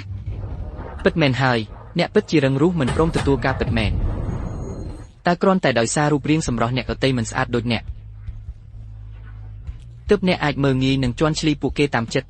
ថែមទាំងអាចធ្វើបាបអ្នកដទៃដោយអួតអាងបែបនេះមែនទេតាមដកវិជានេះខ្ញុំមានទ្រព្យសម្បត្តិនិងអំណាចជាងអ្នកតើខ្ញុំក៏អាចធ្វើបាបនិងមើលងាយអ្នកតាមចិត្តបានដែរមែនទេ លោកប្រធានឆេវនិយាយមានហេតុផលណាស់ពិតមែនហើយនិយាយត្រូវហើយក ុំសង្ឃឹមថានឹងអាចមកបង្ខូចកេរ្តិ៍ឈ្មោះធានឲ្យសោះនាងជាមនុស្សបែបណាពួកយើងដឹងច្បាស់ណាស់ ខ្ញុំថារឿងអាស្រូវថ្ងៃនេះគួរតែបញ្ចប់ត្រឹមនេះហើយ អាហា លោកអគ្គនាយកវ័យក្មេងពួកយើងដឹងខុសហើយ សៀវចុងលើកលែងឲ្យពួកយើងផង ត្រូវហើយគឺពួកយើងពិតជាធ្វើមិនត្រូវមែនសូមមេត្តាអភ័យទោសឲ្យពួកយើងផងអ្នកនាងធំជួយខ្ញុំផងជួយពួកឯងឯង អ្នកដែលគួរតែសុំទោសបំផុតមិនមែនជាខ្ញុំទេគឺធានអាល្អិតនេះលោកប្រធានសៀវមានប្រសាសន៍ហើយទៅ ម៉ាក់កន្លងមកគឺមកពីកូនមិនដឹងអីកូនពិតជាធ្វើខុសមែនម៉ាក់លើកលែងទោសឲ្យកូនទៅណា ប្រសិនបើខ្ញុំនៅតែជាស្ត្រីមេផ្ទះតែទ្រាំធ្វើការងារមិនរអ៊ូតើឯងនឹងសុំទោសខ្ញុំទេខ្ញុំ ពួកឯងនឹងមិនធ្វើទេពីព្រោះពួកឯងអាត្មានិយមណាស់មិនដែលគិតថាខ្លួនឯងខុសឡើយ ទៀននិយាយឲ្យមានការគោរពខ្លះផងដរាបណាមិនទាន់មានសម្បត្តិលែងលះនាងនៅតែជាប្រពន្ធរបស់ខ្ញុំ ឯងនៅតែមកនិយាយរឿងទាំងនេះជាមួយខ្ញុំទៀតមែនទេបើឯងគិតថាខ្ញុំជាមេផ្ទះដែលគ្មានតម្លៃម្នាក់អញ្ចឹងខ្ញុំឈប់ធ្វើហើយចុះហេតុអ្វីបានជាពួកឯងត្រឡប់មករកខ្ញុំវិញព្រោះតែពួកឯងមិនចង់ចំណាយលុយជួលមេដោះទើបចង់ឲ្យខ្ញុំក្លាយជាមេដោះហ្វ្រេសម្រាប់គ្រួសារលៀងរបស់ពួកឯង ត្រូវហើយមិនខុសទេរឿងទាំងនេះគឺមកពីប៉ារបស់ខ្ញុំគាត់វង្វេងរឿងទាំងអស់នេះគឺគាត់ជាអ្នកធ្វើម្នាក់ឯងទេវាមិនពាក់ព័ន្ធនឹងខ្ញុំទេម៉ាក់គ្រាន់តែអភ័យទោសឲ្យកូនម្នាក់ទៅបានហើយ អភ័យទោស បាទ ម៉ាក់ធ្លាប់ឲ្យឱកាសឯង3ដងរួចមកហើយគឺឯងដែលជេរម៉ាក់ថាជាស្រីធាត់និយាយថាខ្ញុំធ្វើឲ្យលក់មុខគឺឯងដែលឲ្យស្រីម្នាក់នេះទៅចូលរួមកម្មវិធីជួបជុំនិយាយថាចង់ឲ្យនាងក្លាយជាម៉ាក់បង្កើតរបស់ឯងគឺឯងដែលនិយាយថាខ្ញុំសំតែនៅផ្ទះដាំបាយលាងចានថាបើខ្ញុំចាក់ចេញពីផ្ទះខាងម៉ាក់ខ្ញុំនឹងរស់មិនកើតឯងនៅមានមុខមកសុំឲ្យម៉ាក់អភ័យទោសទៀតអេ បានហើយនិយាយតែចុះឡើងមិនមែនមកពីបន្ទោសខ្ញុំដែលឲ្យយ៉ែងឆៃទៅប្រជុំមាតាបិតាជាមួយខ្ញុំការនោះទេអីល្អហើយឥឡូវខ្ញុំលែងស្រឡាញ់នាងហើយតើអ្នកពេញចិត្តហើយឬនៅ ឡពួកអ្នកឯងស៊ីបាយបោកបាត់ ពិតមាត់បើគុំតែឯងនឹងមីស្រីថោកទាបនោះដែលក៏បញ្ហាមិនចេះឈប់គោរឿងតើរឿងរ៉ាវអាចមកដល់សប្តាហ៍ថ្ងៃនេះទេ ត្រូវហើយមិនខុសទេរឿងទាំងអស់នេះគឺគាត់ជាអ្នកបង្រៀនទាំងអស់ម៉ាក់មើលចុះតើអាចអត់ទោសឲ្យកូនបាននៅម៉ាក់ត្រូវតែត្រូវគ្នាជាមួយពួកយើងវិញមកណា ត្រូវគ្នាវិញមែនទេតែឯងសុំទោសខ្ញុំវាមិនមែនដោយសារខ្ញុំទេគឺគ្រាន់តែដោយសារឋានៈរបស់ខ្ញុំប៉ុណ្ណោះកុំហៅខ្ញុំទៀតខ្ញុំមិនមានកូនដូចជាឯងទេ ហេមិនអាចទៅរួចទេកូនជាកូនបង្កើតរបស់ម៉ាក់ណាកូនមិនជឿថាម៉ាក់ដាច់ចិត្តដល់ថ្នាក់នឹងទេ តាំងពីពេលដែលឯងឲ្យចាំងឈៀនធ្វើជាម៉ាក់របស់ឯងមកខ្ញុំលែងជាម៉ែរបស់អ្នកទៀតហើយ អ្នកស្មានថាពួកគេអាចពឹងផ្អែកបានមែនទេខ្ញុំជាសាច់ឈាមបង្កើតរបស់អ្នកខ្ញុំឃើញថាពេលនេះអ្នកត្រូវលុយបិទភ្នែកអស់ហើយស្មានថាមេមន់ព្រៃអាចក្លាយជាហង្សមែនទេ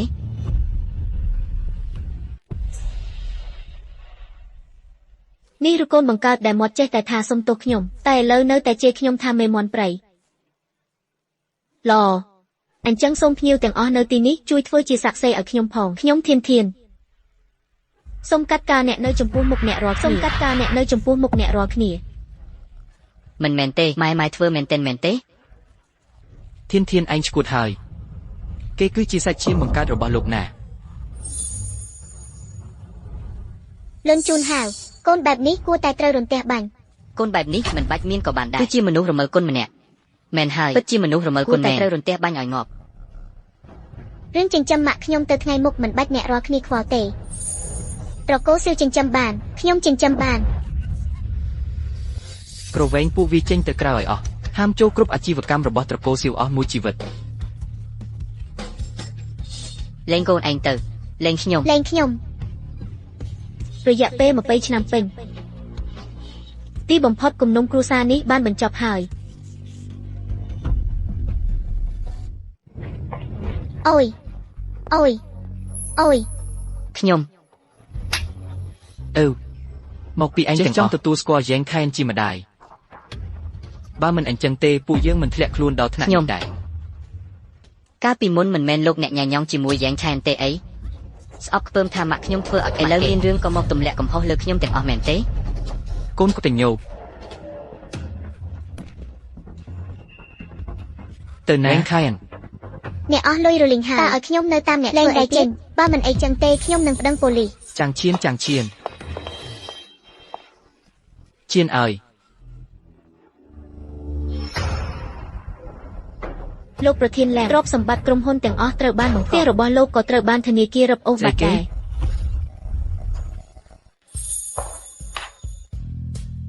អបអរសាទរបងស្រីឈៀនធានដែលទទួលបានសេរីភាពលោកបានលើសពី100លានខ្លាចជាអ្នកទទួលខុសត្រូវទូទៅរបស់ Sky BD ប្រចាំក្រុងចិនឆាន់ទ្វេដងអបអរសាទរណាបងស្រីឈៀនធានអបអរសាទរ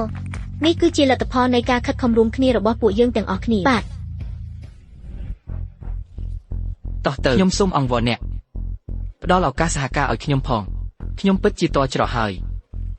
លោកពូលៀង មិនមែនខ្ញុំមិនចង់ជួយពូទេតើអ្នកណាហ៊ានប្រឆាំងនឹងក្រុមហ៊ុនត្រកូលសៀវទៅកុំទេមកទៀតអីអាឡូចង្រៃពួកអាមនុស្សហោកាសនិយមអស់នេះ ជប់រំខានទៅបានទេកំពុងលេងហ្គេមតើ ហេតុអីបានជីកូននៅតែមិនទៅរៀនទៀតហើយ ខ្ញុំមិនទៅទេខ្មាស់គេណាស់មិត្តរួមថ្នាក់ទាំងអស់សាច់ចំអកឲ្យ ខ្ញុំពីក្រោយខ្នងគឺឯងនឹងហើយដែលបំផ្លាញគ្រួសារយើងទាំងមូលខ្ញុំគួរតែវាឯងឲ្យងាប់តាំងពីដំបូង ច្បាស់ណាស់ថាខ្លួនឯងគ្មានសមត្ថភាពរកលុយឥឡូវបែរជាល្អហើយមកទម្លាក់កំហុសលើខ្ញុំមែនទេ នៅហ៊ានដមាត់ជាមួយខ្ញុំទៀតឲ្យឯងចេះដមាត់ មានគេហើយអញទេ ខ្ញុំនឹង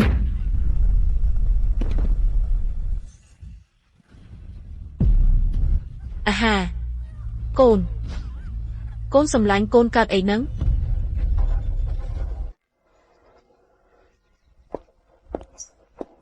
ចេញយ៉ាងថ្ងៃនេះលោកណាត់ខ្ញុំមកដើម្បីតែត្រឡប់ទៅសួរសុខទុក្ខគ្រូនៅវិទ្យាល័យទេអី ក៏មិនមែនទាំងអស់ដែរអបអសាទរដែលអ្នករួចផុតពីឧបសគ្គ តើអ្នកនឹងខេងសួរអបអសាទរឲ្យខ្ញុំប៉ុន្មានថ្ងៃហើយ កាលនោះគឺខ្ញុំរងចាំអ្នកនៅក្រោមដើមឈើនេះឯង ដើមឈើនេះនៅតែមាននៅទីនេះតើ27ឆ្នាំបាត់ទៅហើយ មែនហើយទោះបីជាយឺតពេលអស់ជាង20ឆ្នាំក៏ដោយតែវាមិនទាន់យឺតពេលទេ ចិនអើយតើកូនពិតជាសម្រេចចិត្តច្បាស់ហើយមែនទេ ធ្វើអ្វីដែលកូនចង់ធ្វើទៅប៉ានឹងនៅក្បែរកូន សម្រាប់ជីវិតដែលនៅសល់ប្រសិនបើបាននៅជាមួយកូនវាក៏មិនអន់ដែរ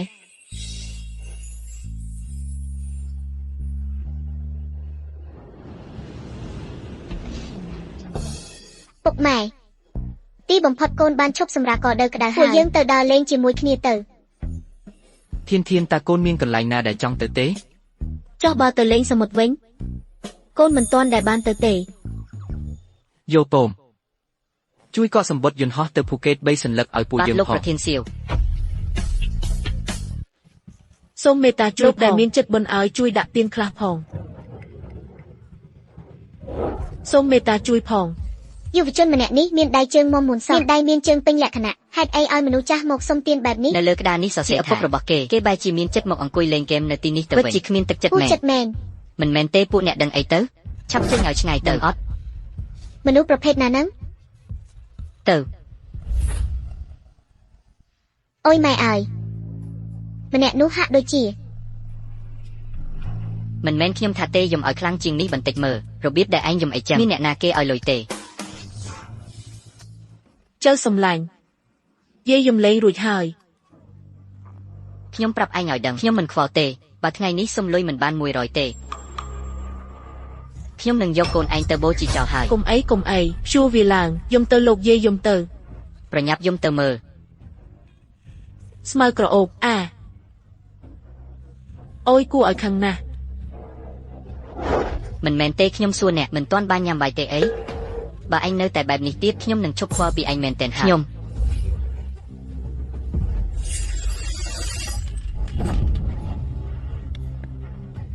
នរណាឲ្យពួកឯងមកដណ្ដើមទីតាំងសុំលុយនៅទីនេះចេញទៅ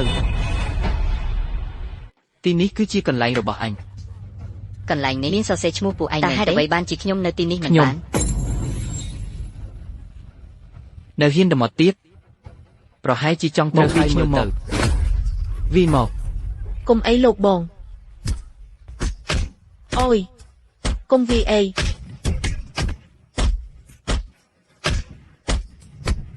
ឈប់វីទៅកុំវីចៅខ្ញុំអីខ្ញុំសំភារអង្គវរអ្នកទាំងអស់នេះខ្ញុំអីខ្ញុំនឹងចេញទៅសំភារអង្គវរហើយ ខ្ញុំដឹងខុសហើយខ្ញុំទៅឥឡូវហើយខ្ញុំទៅឥឡូវហើយ ហ៊ានមកលើកក្រោយទៀតខ្ញុំនឹងវាបំបាក់ជើង ទៅឥឡូវហើយបងធំ តោះយើងទៅ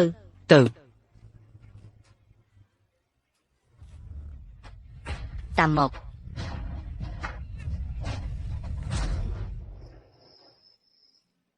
ចង់ជួយពួកគេទេ មិនបាច់ទេតោះយើងទៅអ្នកដែលមានឈាមជ័រជាមួយគ្នាមិនប្រកាសថាចំណែកអ្នកដែលស្មោះត្រង់នឹងការពារខ្ញុំទើបជាគ្រួសារដែលគួរឲ្យតម្លៃនិងថែរក្សាបំផុត